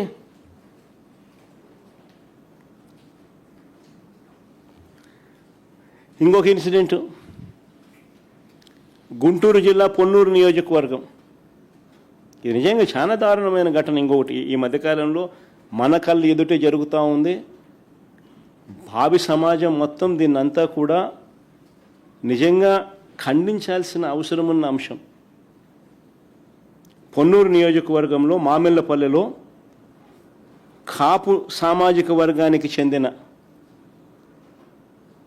5 చిన్న రైతులు తాము పండించిన పంటకు, మొక్కజొన్న పంటకు రేటు లేదని ఎంఎస్పి చూస్తే 2400, కొనేవాడు చూస్తే 1600, 1400 రేటుకు కొనేదాన్ని అడుగుతున్నాడు. రేటు లేక వాళ్ళ గోడౌన్లో, చిన్న గోడౌను, అదే సైజు కూడా, గోడౌన్ సైజు కూడా ఎవరైనా చూస్తే ఆశ్చర్యపోతారు, చిన్నది. ఆ 5 మంది రైతులు వాళ్ళ ఊర్లో, అది వాళ్ళ ఊర్లోనే, వాళ్ళ గోడౌన్లో వాళ్ళు పెట్టుకున్నారు రేట్ లేక. అది మా అంబటి మురళి ఇంటి పక్కన. అలాగే ఆయనది అదే ఊరు, ఆయన కాపు సామాజిక వర్గమే. దీనిలో తప్పు ఎక్కడ జరిగిందనే అనేదానికి అవకాశమే లేదు ఎక్కడ. అక్కడ స్థానిక ఎమ్మెల్యే చంద్రబాబు నాయుడు గారు పోలీసులను పంపుతారు, గోడౌన్ మీద రేడ్ చేయిస్తారు, ఆ గోడౌన్ మురళీదని చెప్పి అబాండాలు, అబద్ధాలు చెప్తారు. ఆ గోడౌన్లో చివరికి వైఎస్ఆర్సీపీ జెండాలు కూడా ఇల్లే తీసుకొని పోతారు. అవి కూడా వీడియోలో దొరుకుతాయి. ఇల్లే వైఎస్ఆర్సీపీకి సంబంధించిన కండువాలు, ఇటువంటి జెండాలు ఇల్లే పెడతా ఉన్నారు.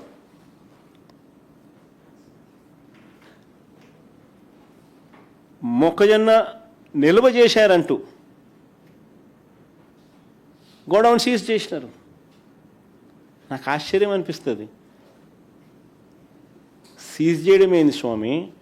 రేటు లేక పెట్టుకున్నారాడా? నువ్వు రేటు ఇచ్చి తీసుకుంటావేమో, బంగారంగా తీసుకోరాదు, వాళ్ళు అదే అడుగుతా అన్నారు. వాళ్ళు దాన్ని ఎందుకు కొనుక్కుంటారు, కొనుక్కొని ఏం చేసుకుంటారు? వాళ్ళు నిల్వ చేసి ఏం చేసుకుంటారు దాన్ని? నువ్వు 1400 ఇస్తున్నావు కాబట్టి 2400 రావడం లేదు కాబట్టి వాళ్ళు గోడౌన్లో పెట్టుకున్నారు. అది వాళ్ళ గోడౌన్లో, వాళ్ళ ఊళ్ళో, చిన్న గోడౌన్లో ఆ రైతులు వాళ్ళంతకు వాళ్ళు ఏం తప్పు చేసినారు? గోడౌన్ సీజ్ చేసేసినారు. ఆ రైతులకు ఈరోజు పంట లేదు, గోడౌన్ సీజ్ చేసినారు. వైఎస్ఆర్సీపీ నాయకులు పోతున్నారు, గోడౌన్ చూస్తున్నారు. వెళ్తే ఆడోళ్ళు, అక్కడ కాపు సామాజిక వర్గానికి సంబంధించిన ఆడోళ్ళు, ఆ రైతన్నలు వచ్చి విషయాలని చెప్తా ఉంటే వాళ్ళను పోలీసులు ఏకంగా తాడుతో కట్టేస్తున్నారు. అసలు సోషల్ మీడియాలో చూస్తే జంగల్ రాజు కాకపోతే ఏంది స్వామి ఇది?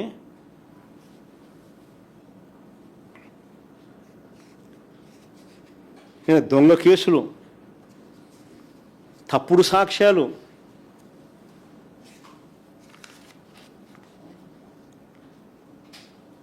రాష్ట్రంలో నిజంగా ఎంతటి దారుణమైన పరిస్థితులు ఉన్నాయంటే ప్రజలు తమ అభిప్రాయాలను కూడా స్వేచ్ఛగా చెప్పే పరిస్థితి కూడా ఈ రాష్ట్రంలో లేదు. సోషల్ మీడియా ప్లాట్ఫామ్స్లో ఎక్కడైనా అమరావతిలో జరుగుతూ ఉన్న స్కాములు ఎవరైనా చూపిస్తే, జనాదిరిగా గీవోలు అన్నీ మనం చూపించినట్టు అన్నీ చూపించి 20,427 రూపాయలు ఏందయ్యా ఎస్ఎఫ్టీకి అని ఎవడైనా క్వశ్చన్ చేస్తూ పెట్టినా, లేకపోతే ఇందాపూర్ హెరిటేజ్కు సంబంధాల మీద ఎవరైనా సోషల్ మీడియాలో రాసిన, ఇందాపూరు హెరిటేజు వాళ్ళిద్దరి మధ్య ఉన్న సంబంధాల మీద ఎవరైనా ఆధారాలు చూపిస్తూ సోషల్ మీడియా ప్లాట్ఫామ్స్లో పెట్టినా, లేకపోతే తిరుమల లడ్డు విషయంలో మహిళల మీద అఘాయిత్యాల మీద సాక్షాత్తు టీటీడీ చైర్మన్గా ఉన్న వ్యక్తి ప్రదర్శిస్తున్న తీరు మీద ఎవరైనా సోషల్ మీడియాలో పెట్టినా, ఇవేవీ కూడా కనిపించవు. విచ్చలవిడిగా చంద్రబాబు నాయుడు గారు చేస్తూ ఉన్న మద్యం, గంజాయి, ఇసుక, మట్టి మాఫియా ఇటువంటి దోపిడీల పైన ఎవరైనా సోషల్ మీడియాలో పోస్ట్ చేసినా ఈ కంటెంట్ అంతా కూడా కనబడకుండా చేసేందుకు సాక్షాత్తుగా ఏం చేస్తూ ఉన్నారు తెలుసా? ఎక్కడా లేని విధంగా సోషల్ మీడియాని సెన్సార్ చేస్తూ ఉన్నారు.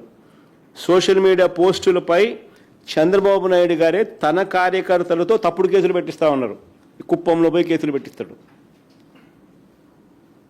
తప్పుడు కేసు. దాని మీద ఎఫ్ఐఆర్ నమోదు చేస్తారు. ఆ నమోదు చేసిన ఎఫ్ఐఆర్ కాపీని, ఎఫ్ఐఆర్ను ఆ సిఐ ట్విట్టర్కు, యూట్యూబ్కు, ఫేస్బుక్కు, ఇన్స్టాకు ఇలాంటి వారి హెడ్ క్వార్టర్స్కు పంపిస్తాడు. ఆ ఎఫ్ఐఆర్ పెట్టి డిలీట్ చేయమని. సిఐ రాసిన లేఖ, ఒక ఇన్స్పెక్టర్ ఆఫ్ పోలీస్, ఒక సిఐ రాసిన లేఖ శాన్ ఫ్రాన్సిస్కోకు ట్విట్టర్కి ఏదానికి మీద రాసింది?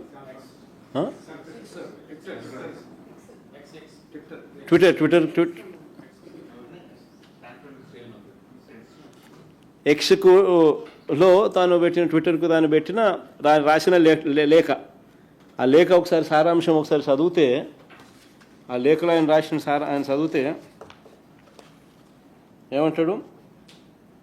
వైఎస్జే 2024 వైఎస్ఆర్సీపీ పార్టీ, వెంకట కార్మూరు, వారియర్స్ వైఎస్ జగను, ఉత్తరాంధ్ర నవ్వు, జగనన్న connection and other affiliated handles are continuously spreading narratives against the Amaravati capital project through coordinated political messaging, repeated propaganda posts, emotional content, selective data, and criticism targeting the Andhra Pradesh government's capital development policies. These accounts frequently portray Amaravati as a financially dangerous, regionally biased, environmentally unstable, and beneficial only to a particular section. అని ఈ మాదిరిగా రాసి పంపిస్తూ ఉన్నారు పోలీసులు. నిజంగా ఎక్కడా లేని విధంగా పోలీసులు అనేవాళ్ళు ఎలా తయారయ్యారని చెప్పడానికి నిదర్శనం ఇది. రాష్ట్రంలో ఎక్కడ చూసినా కూడా పోలీస్ డ్యూటీ ఏం కనిపించదు. రాష్ట్రంలో ఏ కాలేజీ చూసినా ఈరోజు గంజాయి కనిపిస్తుంది. విచ్చలవిడిగా కాలేజీల్లో గంజాయి అమ్ముతూ ఉన్నారు, డ్రగ్స్ అమ్ముతూ ఉన్నారు ఎక్కడ చూసినా కూడా. కానీ పోలీసులు కనపడరు దాన్ని కట్టడి చేస్తూ. ప్రతి 5 లిక్కర్ బాటిళ్లలో ఒకటి నకిలీ కల్తీ బాటిల్. అయినా ఏ పోలీసు బెల్ట్ షాప్ దగ్గరికి పోడు.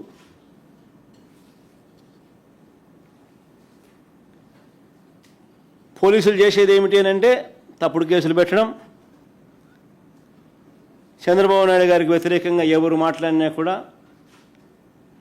తప్పుడు కేసులు, ఆ కేసు చుట్టూ తప్పుడు సాక్ష్యాలు క్రియేట్ చేయడం, వీళ్ళని జైలుకు పంపించాలని తాపత్రయపడ్డాం. నిజంగా గవర్నెన్స్ అనేది పూర్తిగా పోయింది. ఈరోజు ఆడవాళ్ళకు రాష్ట్రంలో భద్రత లేదు.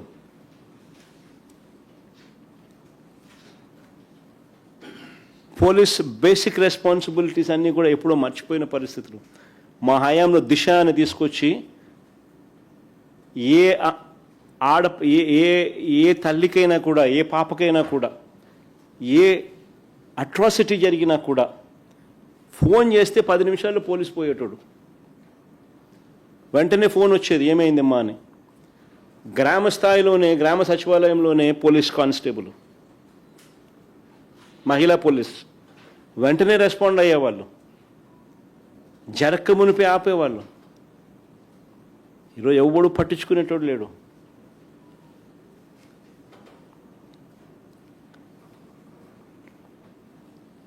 ఇంకా ముందుకు పోతే ప్రతిపక్ష పార్టీగా ఈ 2 ఏళ్లుగా మేము చంద్రబాబు నాయుడిని అడుగుతూ ఉన్నాం. మేమే కాదు, ప్రజల తరపున మేము అడుగుతూ ఉన్నాం. ప్రజలందరూ కూడా గట్టిగా నిలదీస్తూ అడుగుతూ ఉన్నారు. ఆయా ఎన్నికలకు ముందు సూపర్ 6 అన్నావు, సూపర్ 7 అన్నావు. మీ మేనిఫెస్టోలో 143 హామీలు ఇచ్చావు. వీటి సంగతి ఏమిటయ్యా అని చంద్రబాబు నాయుడు గారిని గట్టిగా ప్రజలు అడుగుతూ ఉన్నారు. ప్రజల తరపున మేము కూడా చంద్రబాబు నాయుడు గారిని గట్టిగా నిలదీస్తూనే ఉన్నాం.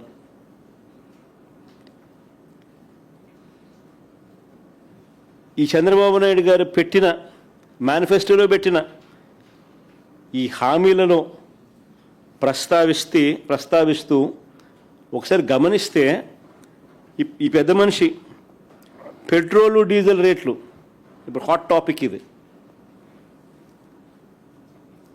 పెట్రోలు డీజిల్ రేట్లు తగ్గిస్తామంటూ వీళ్ళు ఇచ్చిన హామీ ఈరోజు వెన్నుపోటు కాదా అని అడుగుతా ఉన్నా. 2 ఏళ్ళు అయిపోయింది. ఆశ్చర్యం కలిగించే విషయం ఏమిటంటే చంద్రబాబు నాయుడు గారి హయాంలో 2014 నుంచి 19 మధ్య ఏ రేట్లు అయితే ఉన్నాయో అవి చూపించమో ఒకసారి ఆ టేబుల్. ఆ రేట్లే మా హయాంలో ఉన్నాయి. కేవలం ₹1 మాత్రమే మేము అదనంగా పెంచింది. అది కూడా కోవిడ్ లాంటి మహమ్మారి రాష్ట్రంలో ప్రబలుతా ఉన్న సమయంలో, రాష్ట్రానికి రావాల్సిన ఆదాయాలు రాని పరిస్థితుల్లో రోడ్ల మరమ్మత్తు కోసం అని చెప్పి ₹1 మాత్రమే మేము పెంచాం. చంద్రబాబు నాయుడు గారు హయాంలో అసలు చూడండి ఒకసారి ఇన్ని కూడా ఎప్పుడెప్పుడు రేట్లు పెరిగినాయనంటే దీనికి సంబంధించిన జీవోలు కూడా చూపిస్తారు. చంద్రబాబు నాయుడు గారు ప్రయర్ టు 2015 పెట్రోల్ మీద, డీజిల్ మీద ఉన్న ట్యాక్సులు 31% వ్యాటు, 22.5% వ్యాటు 5th ఫిబ్రవరి 2015 అంటే చంద్రబాబు నాయుడు గారు ముఖ్యమంత్రిగా ఉంటూ 5వ తారీఖున ఫిబ్రవరి 5వ తారీఖున 2015 31% వ్యాటు ప్లస్ ₹4 పర్ లీటర్. ఈయన మోదినాడు 22.5% వ్యాటు ప్లస్ ₹4 పర్ లీటర్ ఈయన మోదిందే. అది 2015 ఆ జీవో ఒకసారి చూపించమ్మా ఒకసారి. ఇది 2015 చంద్రబాబు నాయుడు గారు స్వయంగా జీవో ఇష్యూ చేసి మోదడం మొదలెట్టిన జీవో ఇది. ఈ పక్క రైట్ సైడ్ చూడండి అమ్మా ఒకసారి. రైట్ సైడ్ చూస్తే మీరు in the said schedule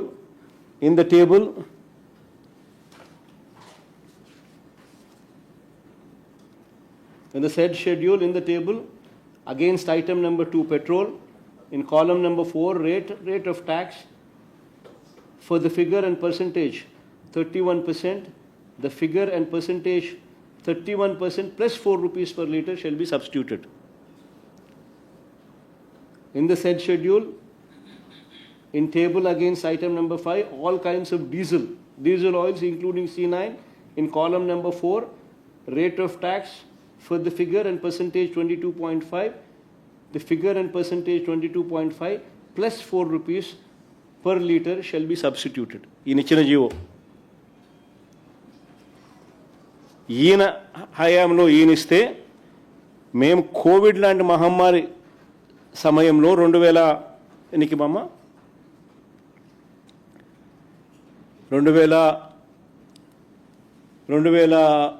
20 September 19న మేము కోవిడ్ లాంటి మహమ్మారి సమయంలో రాష్ట్రానికి సంబంధించిన ఆదాయాలు రాని పరిస్థితుల మధ్య రోడ్లు బాగు చేయడం కోసం అని చెప్పి ₹1 రోడ్ సెస్ కింద రోడ్ ట్యాక్స్ వేసినాం. అంతే మేము చేసింది, అంతకన్నా మేము ఏం పెంచలా. దీన్ని చంద్రబాబు నాయుడు, పవన్ కళ్యాణ్, ఈ లోకేష్ నానా యాగి చేసి ఆ తమిళనాడు బార్డర్కు పోయినారు. ఆ బార్డర్ దగ్గర ఫోటోలు తీసుకొని దాన్ని సెల్ఫీలు తీసి దాని గురించి ఎంతో బాధ్యత అన్నట్టుగా ఒక పోజు కొట్టి మేము అధికారంలోకి వస్తేనే ఇవన్నీ కూడా తగ్గించేసేస్తాం, మేము రద్దు చేస్తామని చెప్పి రకరకాలుగా మాటలు మాట్లాడి అవన్నీ ప్లే చేయగలుగుతారమ్మా? ఆ దొరన్న మాటలు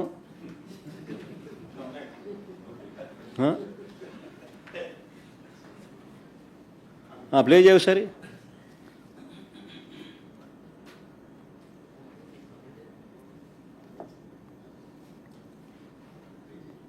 డీజిల్ కూడా ధరల నియంత్రణ కూడా ఎక్కడికక్కడ సమీక్ష చేస్తాం. పెట్రోల్ డీజిల్ కూడా ధరల నియంత్రణ చేస్తాం. పెట్రోల్ ధరల గురించి మీరు మాట్లాడారు. బాగా ధరిస్తే ధరలు మేము తగ్గిస్తాం. నేను ఎందుకు ముఖ కంఠంతో చెప్తున్నానంటే ఈ రోజు భారతదేశంలోనే నిత్యావసర సరుకుల ధరలు ఇంత శాతం పెరిగిందని ఏకైక రాష్ట్రం ఆంధ్ర రాష్ట్రం. దానికి కారణం పెట్రోల్ డీజిల్ పైన ఈ ప్రభుత్వం వేసే పన్ను. చాలా మంది గూడ్స్ ఆటో ఉండదు, ఏం పట్టుకెళ్తారండి? నిత్యావసర సరుకులే కదా. మీలో చేతగాంతనం వల్లే నిత్యావసర సరుకుల ధరలు ఇంత పెరిగింది. సో రేపు అధికారంలోకి వచ్చిన తర్వాత ఎట్టి పరిస్థితుల్లో మేము ధరలు తగ్గిస్తాం, మీకు పెట్రోల్ డీజిల్ అందుబాటులో తీసుకొస్తాం అని నేను తర్వాత మళ్ళీ మేనిఫెస్టో తీసుకోండి. ఆ మేనిఫెస్టో ఒకసారి చూపించము. ఒకసారి మేనిఫెస్టోలో వీళ్ళు రాసిన మాటలు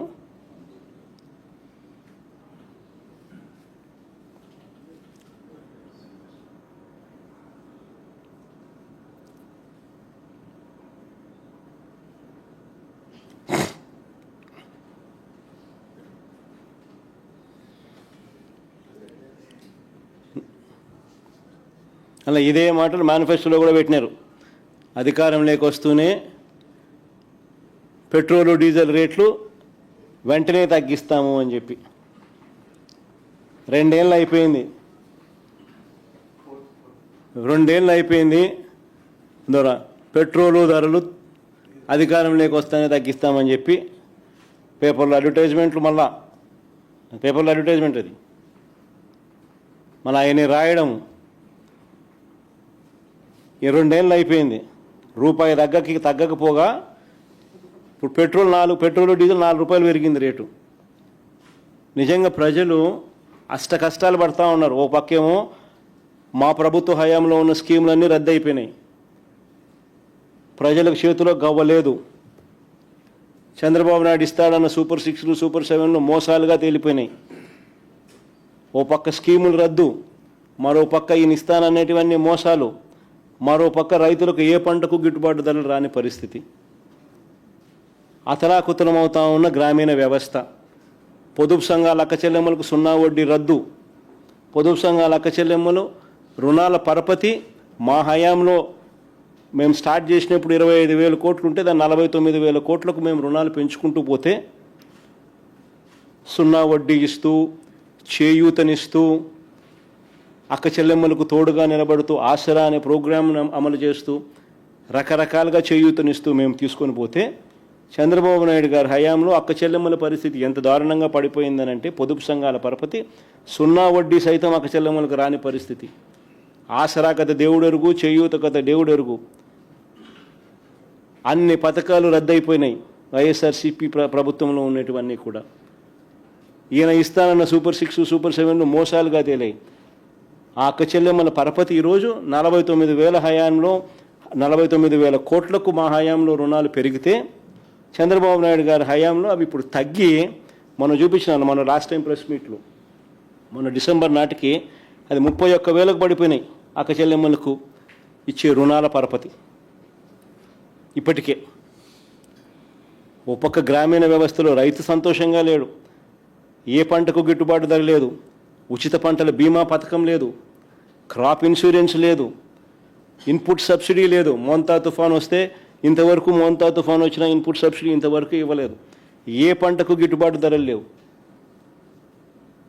గ్రామీణ వ్యవస్థ అంతా కూడా కుప్పకూలిపోయిన పరిస్థితుల్లో 4 రూపాయలు పెట్రోలు డీజిల్ రేట్లు పెరిగినాయి. మరి పెద్ద మనిషి చంద్రబాబు నాయుడు గారు ఏం చేయాలి?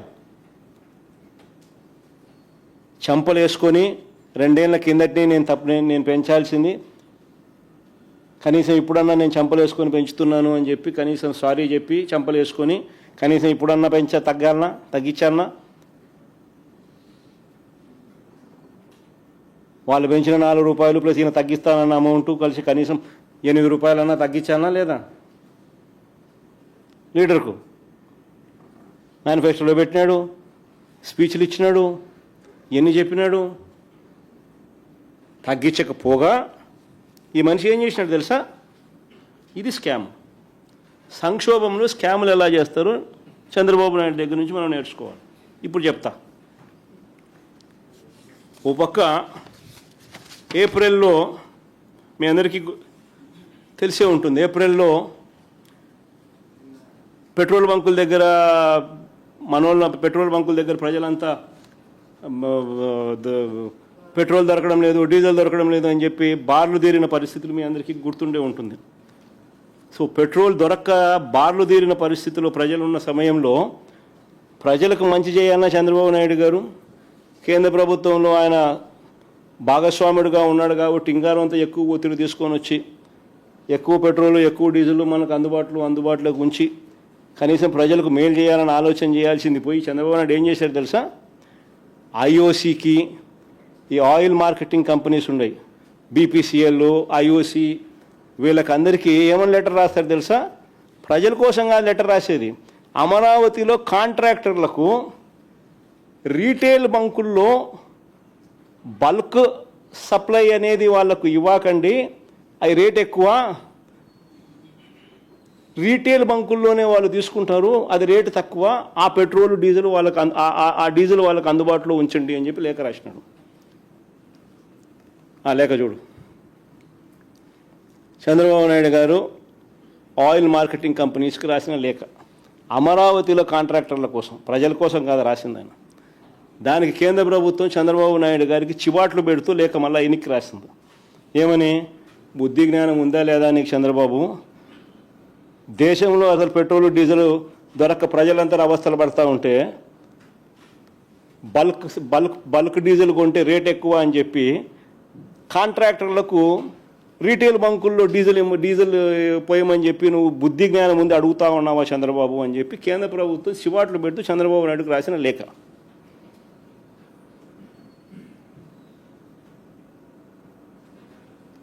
ఇంతకన్నా దారుణం ఎక్కడైనా ఉంటుందా? ప్రజల గురించి ఆలోచన చేయాల్సిన సమయంలో ప్రజల గురించి ఆలోచన చేయకుండా అమరావతిలో కాంట్రాక్టర్ల గురించి, ఈయన ఆ కాంట్రాక్ట్ పనులలో ఈయనకు వచ్చే డబ్బుల గురించి, ఈయన స్కాముల గురించి మాత్రం ఆలోచన చేసేటోడు ప్రపంచ చరిత్రలో ఎవడైనా ఉంటాడా? ఈ ముఖ్యమంత్రి తప్ప. ఇది 2 లెటర్లు పెట్టిన నేను. ఏపీ గవర్నమెంటు రాసిన లెటరు 24/4/2026, అంటే 24 ఏప్రిల్ 2026న ఆంధ్రప్రదేశ్ గవర్నమెంటు ఆయిల్ మార్కెటింగ్ కంపెనీస్కు, అంటే ఐఓసీకి, బీపీసీఎల్కు, హెచ్పికి వీళ్ళు రాసిన లేఖలు. కేంద్ర ప్రభుత్వం చంద్రబాబు నాయుడును తిడుతూ చివాట్లు పెడుతూ 20 ఏప్రిల్లో అంటే ఐఓసీ వాళ్ళు, బీపీసీఎల్, హెచ్పి వాళ్ళు వెంటనే వాళ్ళకి ఫోన్ చేసి కేంద్ర మంత్రికి చెప్పినారు, చంద్రబాబు నాయుడు మీ కూటమిలో సభ్యుడు ఇట్లా అడుగుతా ఉన్నాడు, ఏం చేయమంటాం మమ్మల్ని, మేమేం చేయాలో మాకు అర్థం కావడం లేదని చెప్పి ఆ నుంచి వెంటనే మోడీ అంటుకున్నాడు. బుద్ధి జ్ఞానం ఉందా చంద్రబాబు నీకు? ఏం మాట్లాడుతున్నావు, ఏం చేస్తున్నావు, నీకు అర్థమవుతాను. వాళ్ళు వెంటనే లెటర్ రాసినారు. అంటే ఏం ఆలోచనలు చేస్తూ ఉన్నారు? ఒకవైపున నువ్వు ఎన్నికల్లో ఇచ్చిన మాటను నెరవేర్చడం లేదు, మేనిఫెస్టోలో పెట్టిన మాటను చెత్తబుట్టలో వేస్తున్నావు. మరో పక్కన ప్రజలు ఇబ్బందుల్లో ఉంటే ప్రజల ఇబ్బందుల్లో వాళ్ళకు తోడుగా ఉండాల్సింది పోయి నువ్వు నీ కాంట్రాక్టర్ల గురించి ఆలోచన చేసి బల్క్లో వాళ్ళు డీజిల్ కొంటే 155 రూపాయలు అవుతుందని, రీటైల్ పెట్రోల్ బంకుల్లో కొంటే 101 రూపాయికే 100 రూపాయల 101 రూపాయికే లీటర్కు డీజిల్ దొరుకుతుందని, వాళ్ళకు 101 రూపాయికే లీటర్ పోయమని చెప్పి రీటైల్ బంకుల్లో పోయమని చెప్పి నువ్వు లేఖ రాస్తావు.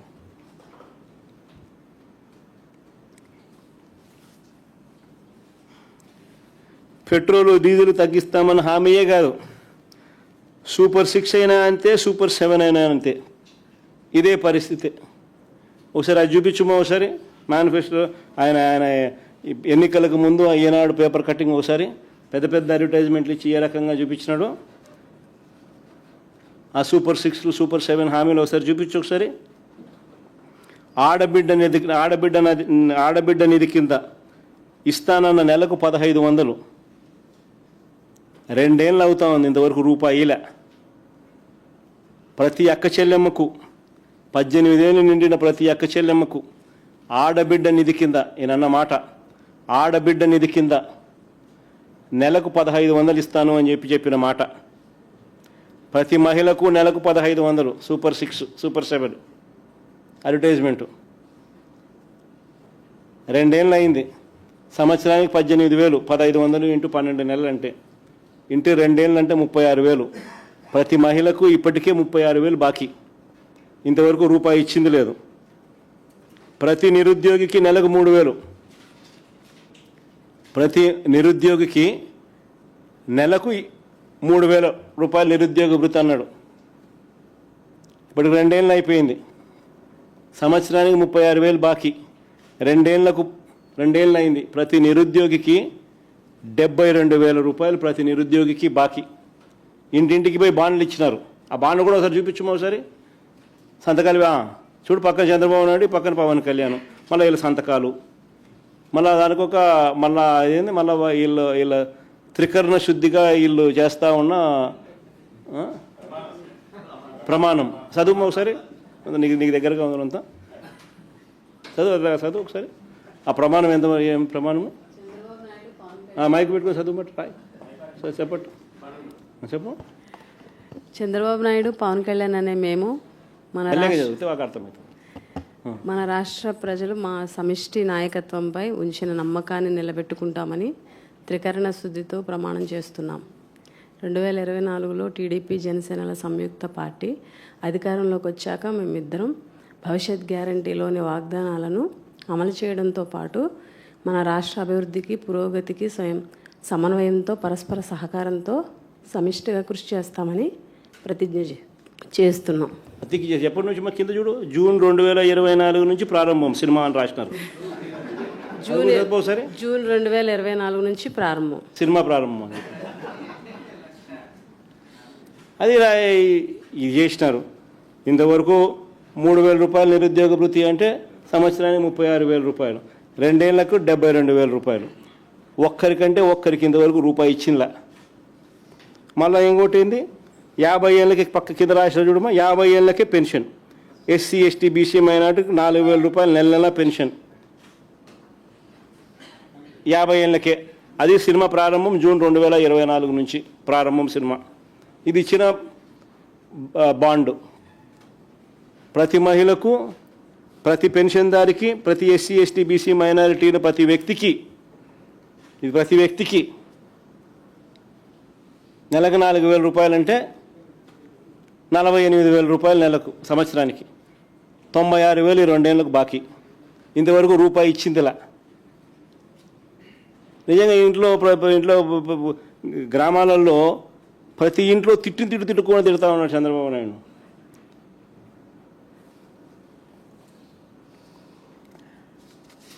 రైతుల పరిస్థితి చూస్తే మరీ అన్యాయం. కేంద్ర ప్రభుత్వం ఇచ్చేది కాక, ఎన్నో సందర్భాల్లో నేను చూపించిన ఆయన అన్న మాటలు. కేంద్ర ప్రభుత్వం ఇచ్చేది కాక, నేను ప్రే చేయగలుగుతారమ్మా? ఇప్పటికి ఎన్నోసార్లు చేసిన. కేంద్ర ప్రభుత్వం ఇచ్చేది కాక ఏడాదికి 20,000 చొప్పున అన్నదాత సుఖీభవ కింద ప్రతి రైతుకి ఇస్తామన్నారు. 2 ఏళ్ళు అయిపోయింది, 40,000 ఇవ్వాల. మొదటి ఏడాది ఎగ్గొట్టాడు, 2 ఏళ్ళకి కలిపి 40,000 ఇవ్వాల. ఇచ్చింది కేవలం 14,000, 26,000 ఎగ్గొట్టినాడు. అంతేకాకుండా 50 లక్షల మంది రైతులు మా హయాంలో ఇస్తూ ఉంటే మేము రైతు భరోసా ఇస్తే అందులో 7 లక్షలు కోత కోసినాడు. 7 లక్షల మందికి రైతులకు అది కూడా ఇవ్వాల. రైతుల పరిస్థితి ఈరోజు ఏమిటి అని అంటే ఉచిత పంటల బీమా లేదు, ఇన్పుట్ సబ్సిడీ లేదు, సున్నా వడ్డీ లేదు, ఈ క్రాపు ఆర్బీకేలు 2 నిర్వీర్యం. ఏ పంటకు ఈరోజు రైతులు గిట్టుబాటు ధర రావడంలా. ఈరోజు ఇప్పటికీ కూడా మొక్కజొన్న, శనగ, పొగాకు రైతులు ఈ రోజుకి కూడా రోడ్ల మీద ధర్నాలు చేస్తూ ఉన్నారు. అయినా ఎవడు పట్టించుకునే కార్యక్రమం చేయడంలా. ఇంతవరకు అయినా ఎవడు కూడా పట్టించుకునే పరిస్థితి లేదు. చూడమా సరే, మాట తప్పడు. అవునా? ఇప్పుడేమన్నావు? గవర్నమెంట్ ఆఫ్ ఇండియా 6,000 రూపాయలు ఇస్తుంది కాబట్టి అది మైనస్ చేసి నేను 6,500 రూపాయలు ఇస్తానని చెప్పిన పెద్ద మనిషి ఆ రోజు చెప్పలా? రైతుకు సంవత్సరానికి 20,000 రూపాయలు ఇప్పుడు ఇచ్చేది కాకుండా 20,000 వరకు ఇచ్చేట్టుగా తెలుగుదేశం పార్టీ నిర్ణయం చేశాం. నోరు తెరిస్తే అబద్ధాలు, నోరు తెరిస్తే మోసం. అసలు కేంద్ర ప్రభుత్వానికి రైతు భరోసా గురించి చెప్పింది మేము. నేను రైతు భరోసా చెప్పిన తర్వాత నా పాదయాత్ర జరుగుతా అన్నగా జరిగి క్లైమాక్స్కి వచ్చిన తర్వాత అప్పుడు వాళ్ళు మోడీ వాళ్ళు మన లాస్ట్లో చివరిలో వాళ్ళు ఈ స్కీమ్ తీసుకొచ్చినారు. నోరు తెరిస్తే అబద్ధాలు. ఇంకా ఈ మనిషి ఈ మిగతా సూపర్ 6 సూపర్ 7లో ఇంకా ముందుకు పోయినామనంటే చివరికి రాష్ట్రంలో ఎక్కడికి వెళ్ళినా మహిళలకు ఫ్రీ బస్ అన్నాడు. 16 కేటగిరీల బస్సులు ఉంటే కేవలం 5 కేటగిరీలకు మాత్రమే పర్మిట్ చేస్తూ ఉన్నాడు. ఆ 5 కేటగిరీలు పర్మిట్ చేసే దానిని కూడా ఇప్పుడు మళ్ళీ క్వశ్చన్ మార్క్లోకి వచ్చింది. ఏమంటా ఉన్నాడు? ఇప్పుడు ఆర్టీసీ బస్సులన్నీ తీసేసి ఎలక్ట్రిక్ బస్సులు తీసుకొస్తారంట. ఇందులో ఉచితం లేదంటూ మహిళలకు ద్రోహం చేయడానికి మళ్ళా పూనుకున్నారు.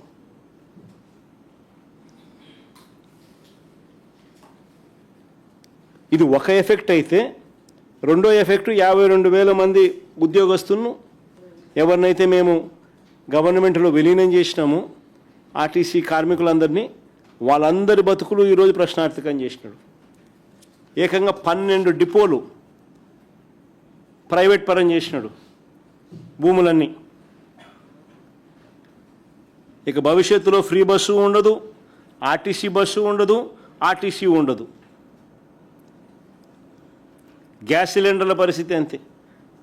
ఇప్పుడు 9 సిలిండర్లు ఇవ్వాలి ఈ 3వ సంవత్సరం కలుపుకుంటే. ఇంతవరకు ఇచ్చింది 1, 2. అది కూడా అందరికీ ఇలా నెంబర్ డ్రాస్టిక్గా తగ్గించేసినారు. 1,56,00,000 నుంచి ఇప్పుడు 90 లక్షలు తగ్గించేసినారు. ఇచ్చి అరకొర కూడా. అమ్మఒడి అంతే. ఎంతమంది పిల్లలు ఉంటే అంతమందికి అమ్మఒడి అన్నారు.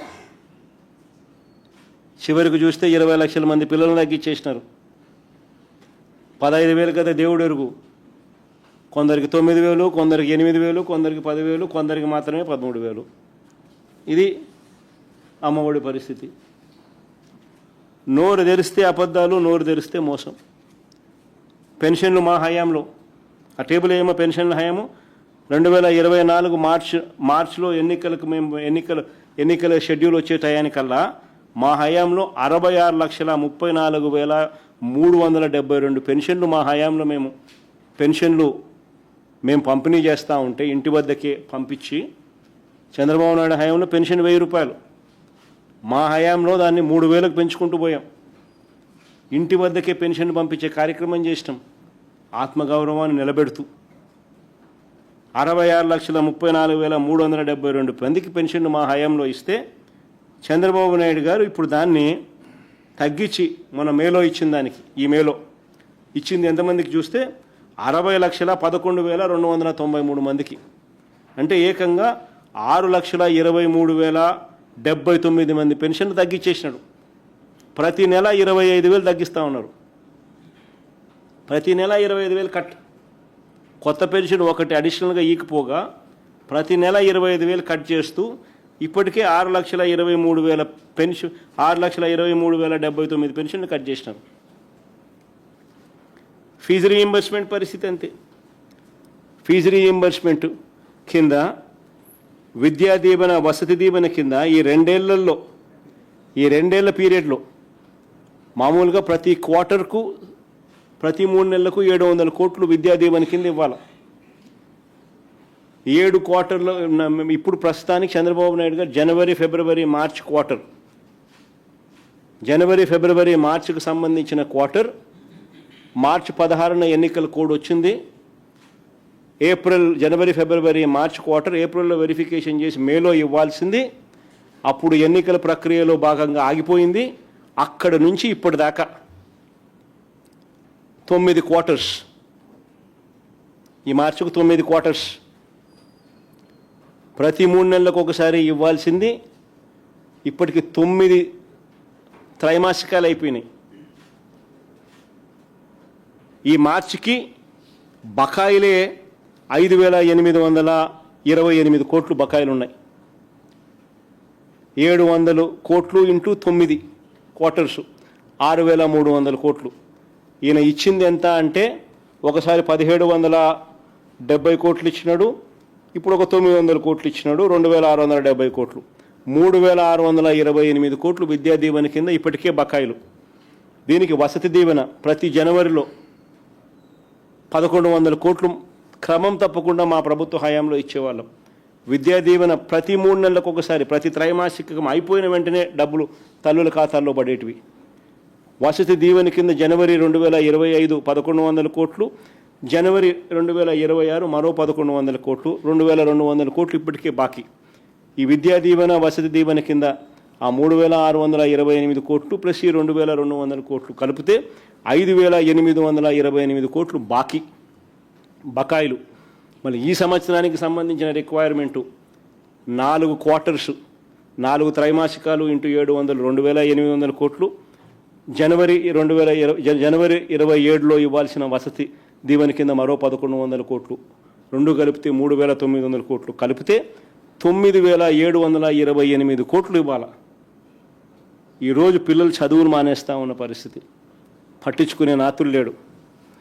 ఆరోగ్యశ్రీ కింద నెట్వర్క్ హాస్పిటల్కు ప్రభుత్వం ఇప్పటి వరకు ఈ 2 ఏళ్లలోనే 3,746 కోట్ల రూపాయలు బకాయిలు పెట్టింది.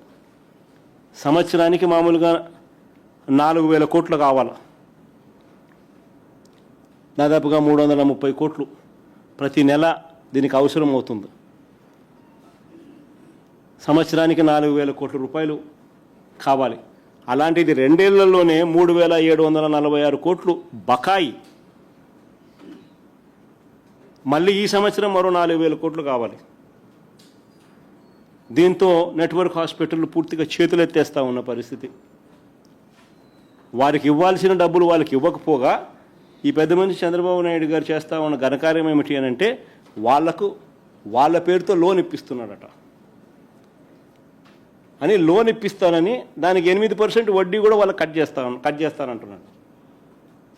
మాకు ఇవ్వాల్సిన డబ్బులు మాకు ఇవ్వకుండా నువ్వు మాకు లోన్ ఇప్పించడం ఏంది స్వామి అని వాళ్ళు మొత్తుకుంటా ఉన్నారు. పైగా దానికి 8% వడ్డీ మేము కట్టాలని చెప్పి మీరు అండం ఏంది స్వామి, మాకేం అర్థం కావడం లేదని నెట్వర్క్ హాస్పిటల్ లబోదిబో అని మొత్తుకుంటూ బోర్డు తిప్పేస్తూ ఉన్నారు వాళ్ళు. ఈ పెద్ద మనిషి ఇవన్నీ ఏవీ చేయకపోగా ఉద్యోగస్తులను మరీ దారుణంగా మోసం చేస్తూ ఈ పెద్ద మనిషి చేసిన మోసాలు ఇప్పటికే 4 డిఏలు పెండింగ్. మా హయాంలో మామూలుగా ప్రతి 6 నెలలకు ఒకసారి డిఏ ఇవ్వాలి. 5 ఏళ్ల కాలం అంటే 10 డిఏలు ఏ రాష్ట్ర ప్రభుత్వమైనా ఇవ్వాలి. మేము 11 డిఏలు ఇచ్చినాం మా హయాంలో. 10 కాదు, అంతకన్నా ఒకటి ఎక్కువ, 11 డిఏలు ఇచ్చినాం మా హయాంలో. వస్తూనే మేము ఐఆర్ వేసినాం, అధికారంలోకి రాగానే ఐఆర్ ఇచ్చినాం 27%. కాలయాపన లేకుండా పిఆర్సీ కూడా వేసినాం. ఎంప్లాయీస్ ఇబ్బంది పడకుండా ప్రతి అడుగులోనూ చేయి పట్టుకొని నడిపిస్తూ వీళ్ళ గురించి ఎవరూ పట్టించుకోని పరిస్థితుల్లో వీళ్ళ గురించి మేము ఆలోచన చేసి జీపీఎస్ అనే విధానం కూడా తీసుకొచ్చినాం. వీళ్ళు ఓపీఎస్తో ఇబ్బందులు పడుతూ ఉంటాయి, సిపిఎస్తో ఇబ్బంది పడుతూ ఉంటాయి. ఈరోజు మేము చేసిన జీపీఎస్ అనేది దేశం మొత్తం కాపీ కొడతా ఉంది.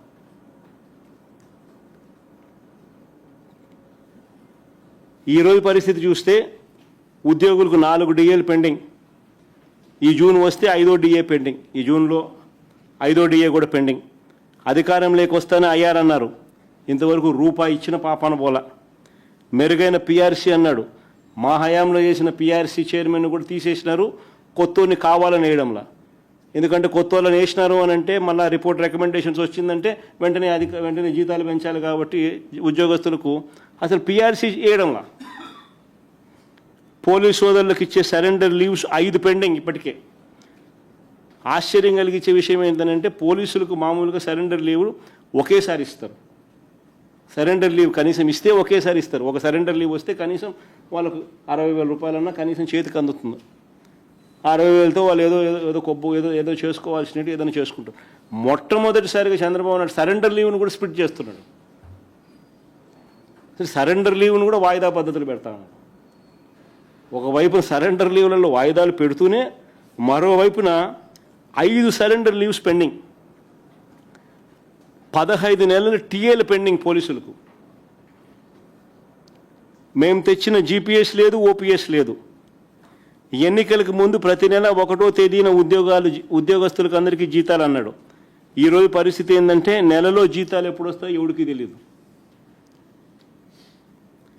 GPF, APGLI, medical reimbursement, retirement benefits, surrender leaves, వీటి అన్నింటి కింద ఉద్యోగస్తులకు ఇప్పటికే 35,000 కోట్ల రూపాయలు చంద్రబాబు బాకీ. అయినా వాటి గురించి పట్టించుకునే పరిస్థితి లేదు, మాట్లాడే పరిస్థితి లేదు. ఎవడైనా అడిగితే వాళ్ళ ఎంప్లాయీ యూనియన్ అధ్యక్షుడు వెంకటరామరెడ్డి అని పాపం ఆ పిల్లోడు నోరు తెరిచి అడిగితే ఆ పిల్లోని మీద దొంగ కేసులు పెట్టి, ఉద్యోగస్తుల మీద దొంగ కేసులు పెట్టి అసలు ఆ పిల్లోని ఉద్యోగం నుంచి డిస్మిస్ చేసినారు. దొంగ కేసులు పెట్టి చంద్రబాబు నాయుడు వ్యతిరేకంగా ఎప్పుడో క్యాంపెయిన్ చేసినాడని చెప్పి.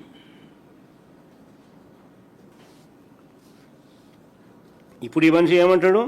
సంపద సృష్టిస్తానన్న చంద్రబాబు ఇప్పుడు ఏమంటున్నాడు? సంతానమే సంపద అంటున్నాడు. సంపద సృష్టిస్తాను అని చెప్పిన ఈ పెద్ద మనిషి ఇప్పుడు ఏమంటా ఉన్నాడు? సంతానమే సంపద అంటున్నాడు. అని అంటూ ఏమంటున్నాడు? 3 కానండి, 4 కానండి అంటాడు. ఇంకా మోటివేట్ చేస్తూ ఇంకా ఏమంటాడు? మీరు 3 కంటే నేను 30,000 ఇస్తానంటాడు. 4 కంటే ఇంకా 30,000 అంటాడు. 40,000 ఇస్తానంటున్నాడు. ప్రజలంతా మొత్తుకుంటా ఉన్నారు, అయ్యా 30,000 కథ, 40,000 కథ దేవుడు ఎరుగు, 3వ సంతానం 4వ సంతానం కథ దేవుడు ఎరుగు. నువ్వు సూపర్ 6, సూపర్ 7లో ఇచ్చిన హామీలు ఏమైనాయి స్వామి? ఇంతవరకు వాటి పరిస్థితే దిక్కు తెలియడం లేదు మాకు.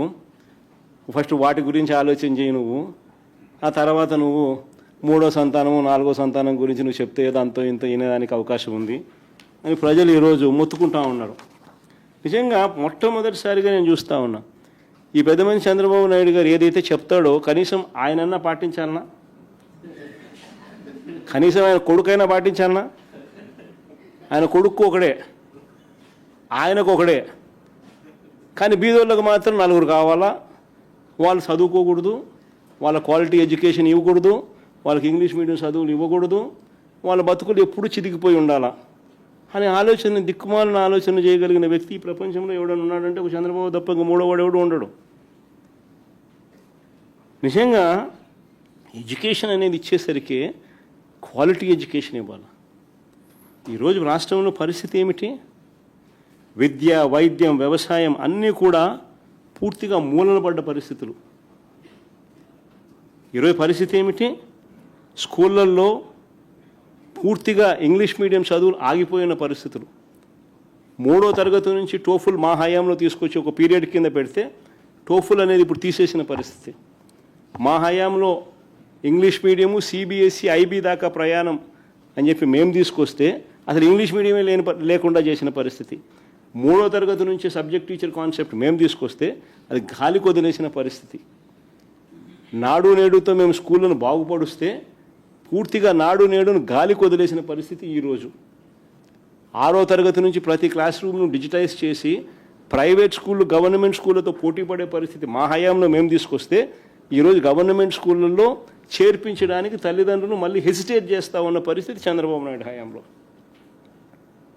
8వ తరగతి పిల్లలకు గవర్నమెంట్ స్కూళ్ళలో 8వ తరగతికి వచ్చేసరికి ఆ పిల్లల చేతుల్లో ట్యాబులు పెట్టి ఒక మంచి మేనమామల ఆ పిల్లలను మేము చదివిస్తే ఈరోజు పిల్లలను ట్యాబులు కదా దేవుడు ఎరుగు, కనీసం గోరుముద్దలో కూడా క్వాలిటీ లేని పరిస్థితిలో ఈరోజు స్కూళ్ళు నడుస్తూ ఉన్నాయి.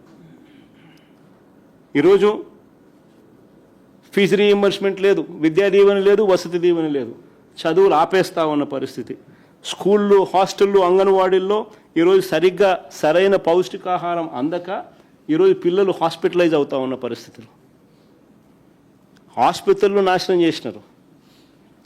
విలేజ్ క్లినిక్ల దగ్గర నుంచి పిహెచ్సిల నుంచి నాడు నేడు తీసుకొచ్చి అన్ని హాస్పిటల్స్ను రిఫార్మ్స్లో మేము చేస్తే జీరో వేకెన్సీ పాలసీ తీసుకొచ్చి సూపర్ స్పెషాలిటీ వైద్యులు గవర్నమెంట్ హాస్పిటల్లో కొరత లేని పరిస్థితి మా హయాంలో ఉంటే ఈరోజు పూర్తిగా అన్నీ నాశనం అయిపోయిన పరిస్థితి. 17 కొత్తగా మెడికల్ కాలేజీలు కట్టడానికి మేము శ్రీకారం చుడితే కేవలం 5,000 కోట్లు ఖర్చు చేస్తే చాలు ఆ 17 మెడికల్ కాలేజీలు పూర్తయిపోయి బ్రహ్మాండంగా నడిచే పరిస్థితిలోకి తీసుకురావాల్సిన 17లో ఆల్రెడీ మా హయాంలోనే 3 అయిపోయినాయి. మిగిలినటివన్నీ కూడా మిగిలినవి కూడా రకరకాల స్టేజుల్లో ఉన్నాయి.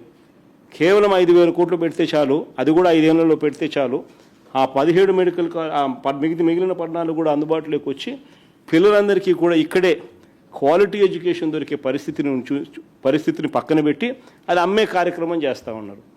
అమరావతిలో బిల్డింగులకు గ్లాస్ కోసం, అద్దాల కోసం 2,500 కోట్లు పెట్టడానికి ముందుకు వస్తాడు. మెడికల్ కాలేజీలకు డబ్బులు ఇవ్వడానికి మాత్రం ఈయనకు మనసు రాదు. నాడు నేడు స్కూళ్ళల్లో నాడు నేడు కింద స్కూళ్ళను బాగుపరచడానికి మాత్రం ఈయనకు మనసు రాదు. పూర్తిగా 0 వడ్డీ అనే పథకం తీసేసి ఆసరా, చేయూత వంటి పథకాలన్నీ పూర్తిగా రద్దయిపోయి ఈరోజు పొదుపు సంఘాల మహిళలందరూ కూడా గ్రామీణ ఎకానమీ పూర్తిగా చిన్నాభిన్నమైపోయే పరిస్థితిలో ఉంటే యువత, మహిళలకు ఇద్దరికీ ఉద్యోగాలు దొరక్క సతమతం అవుతా ఉన్న పరిస్థితులు ఈరోజు రాష్ట్రంలో కనిపిస్తూ ఉంటే అన్ని తిరోగమనంలో ఉంటే ఈ పెద్ద మనిషి ఏమంటాడు? సంతానమే సంపద,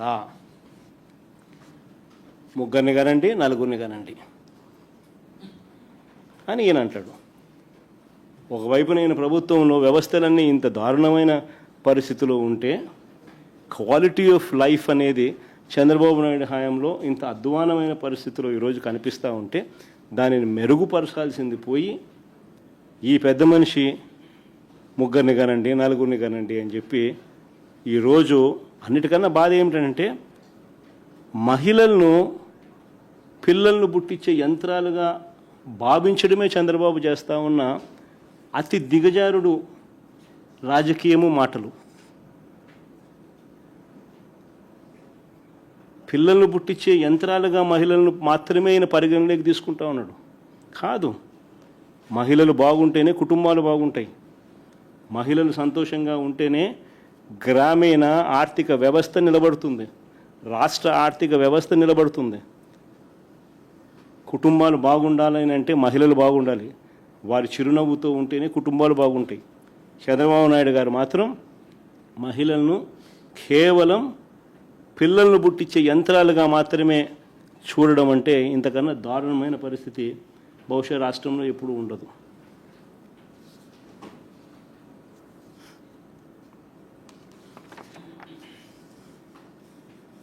లాస్ట్లో ఇంకొకటి, ఇంత దారుణమైన పాలన ఒకవైపు చంద్రబాబు చేస్తూ మరోవైపున తన కొడుకు చేత, చంద్రబాబు నాయుడు కొడుకు ఈ మధ్యకాలంలో ఏమంటా ఉన్నాడు? Both are not the same అంట. బాలకృష్ణ డైలాగులు ఈయన కొడతా ఉన్నాడు. Both are not the same అని పబ్లిక్ మీటింగ్స్లో ఈయన డైలాగ్ కొడతా ఉన్నాడు. గవర్నెన్స్ మీద ఈ లోకేష్ అనే చంద్రబాబు నాయుడు గారు అనే కొడుకు, అవునయ్యా, both can never be same. Chandrababu Naidu గారు కొడుకు చెప్తా ఉన్నా, చంద్రబాబు నాయుడు చెప్తా ఉన్నా, both can never be same. వెన్నుపోటుతో పార్టీని పెట్టి పార్టీ గుర్తును దోచేయడం మీ హిస్టరీ. ఎదురొడ్డి నిలబడి ప్రజా మద్దతుతో గవర్నమెంట్ స్థాపించడం మా history. Both can never be same. ప్రజలకు ద్రోహం చేయడం, మేనిఫెస్టోను చెత్తబుట్టలో పడేయడం, ప్రజలను వాడుకోవడం, ఆ తర్వాత వదిలేయడం మీ క్యారెక్టర్. కానీ మేము 600 కూడా ఇచ్చిన ప్రతి మాట నిలబెట్టుకోవడం మా character. Both can never be same. పనులు చేసి చూపించడం మా స్టైలు, పబ్లిసిటీ క్రెడిట్ చోరీ చేయడం మీ style. Both can never be same. విద్య, వైద్యం, ఆరోగ్యం, వ్యవసాయం, ప్రజల చెంతకే పాలన, గృహ నిర్మాణం, మహిళా సాధికారత, మహిళా రక్షణ, దిశ లాంటి విప్లవాత్మక కార్యక్రమాలు మా చరిత్ర. వీటినన్నింటినీ నాశనం చేయడం మీ చరిత్ర. Both can never be same. 5 ఏళ్లలో పారదర్శకంగా బటన్ నొక్కడం, నేరుగా నా అక్క చెల్లెమ్మల కుటుంబాల ఖాతాల్లోకి నేరుగా 2,73,000 కోట్ల రూపాయలు పంపించడం మా చరిత్ర. మీరు 2 ఏళ్ళు కాకతలికే మేం చేసిన అప్పు కన్నా ఎక్కువ 3,40,000 కోట్లు అప్పు చేసి మా ప్రభుత్వ హయాంలో ఉన్న అన్ని పథకాలను రద్దు చేసి మీరు చెప్పిన సూపర్ 6లు, సూపర్ 7లు మోసాలుగా పెట్టడం మీ చరిత్ర. Both can never be same అయ్యా, తెలుసుకో. సార్ ప్రస్తుతం సార్ ఈ మధ్యకాలంలో ఇంధన పొదుపు పేరుతో ఈ మధ్యకాలంలో ఇంధన పొదుపు పేరుతో సీఎం చంద్రబాబు తన కాన్వాయ్ని తగ్గించుకున్నారండి. డిప్యూటీ సీఎం కాన్వాయ్ ఇంధన పొదుపులో భాగంగా ఆర్థిక మాధ్యమం ఇంధన పొదుపులో భాగంగా సీఎం, డిప్యూటీ సీఎం, మంత్రులంతా కూడా కాన్వాయ్లు తగ్గించుకున్నామని చెప్తా ఉన్నారు. సో దీని గురించి అంటే పథకాలు కూడా ఇవ్వలేమంటున్నారు కదా. అంటే ప్రస్తుతం మంత్రులే సైకిల్ మీద తిరుగుతున్నారు, రాష్ట్రంలో పథకాలు అమలు అనేది జరగకపోవచ్చు అని చెప్పి కూడాను పరోక్షంగా చెప్తున్నారు అని ఈయన చెప్తా ఉన్నాడు. మన చెవులు పూలు పెడతా ఉన్నాడు. ఈయన చెప్పిన మాట కనీసం ఈయన కొడుకు ఉండు, ఈయన దత్తపుత్రుడు ఉండు. ఎవడింటా ఉన్నాడు చెప్పు? ఒక్కొక్కరికి ఒక్కొక్క ప్రైవేట్ చాపరు, ఒక్కొక్కరికి ఒక్కొక్క ప్రైవేట్ విమానము. ఈరోజు నీకు అక్కడ ఎయిర్పోర్ట్లోకి పోతే 3 విమానాలు కనిపిస్తాయి, 3 చాపర్లు కనిపిస్తాయి. ఈ ఎయిర్పోర్ట్లో కానీ, హైదరాబాద్ ఎయిర్పోర్ట్లో కానీ. వీళ్ళు ఎక్కడుంటే అక్కడ ఒక్కొక్కరికి రోడ్డు. వీళ్ళు మిగతా విషయాలన్నీ వీళ్ళు ఇట్లటన్నీ కథలన్నీ మనకు సోది చెప్తారు. ఆ సోది అంతా మనం వినమని చెప్పి మన చెవిలో పూలు పెడతాం. సార్ మీ దగ్గరే ఒక సీనియర్ జర్నలిస్ట్ ఉన్నారు, మీ పార్టీ జనరల్ సెక్రటరీ, ఆయన అరెస్ట్ చేశారు. అంటే ఇలాంటివి అడ్డుకోలేకపోతున్నారు సార్? అంటే అడ్డుకోలేమా సార్?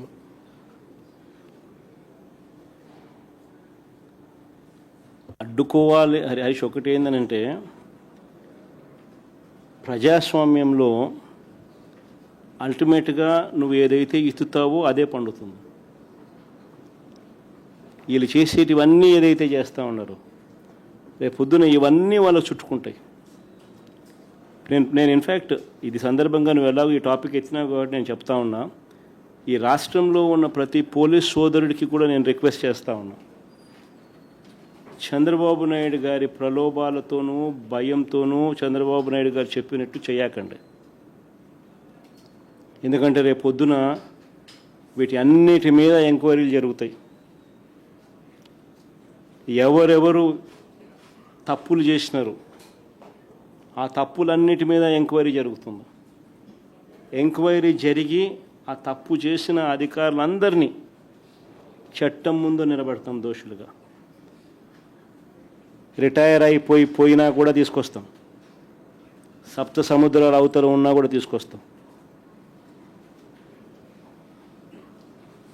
లుకౌట్ నోటీసులు ఇస్తాం.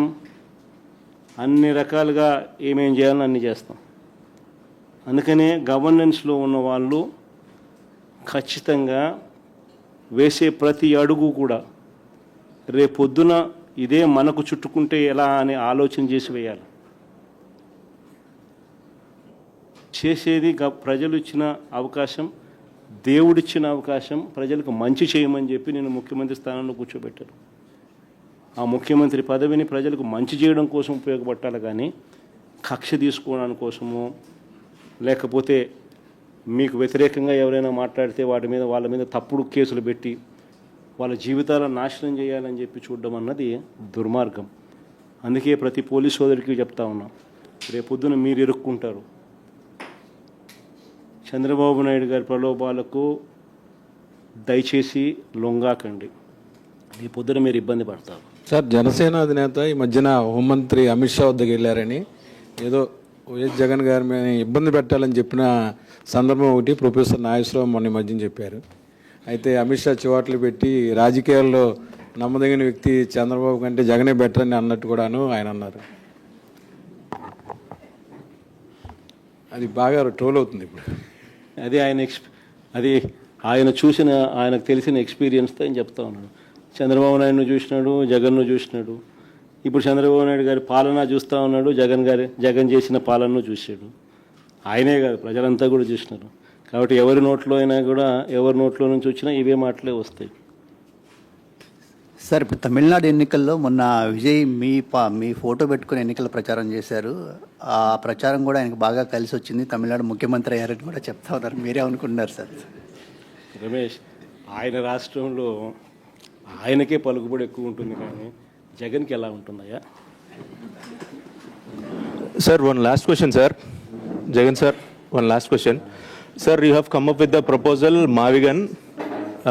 Is it feasible to develop Mavigan while Chandrababu Naidu ji is claiming that we are working continuously on Amravati development and he is also going for the second phase of land pooling? Could you just repeat the question? Sir, is it feasible to develop the Mavigan which you have come up with the proposal while CM Chandrababu Naidu ji is developing, he's telling that we are developing Amravati region as a capital? See, the whole gist of it is, what Chandrababu is conceiving is never a reality. You know that, I know that.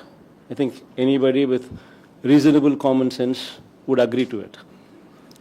Whereas Mavigan is something which is already in existence. Day one itself,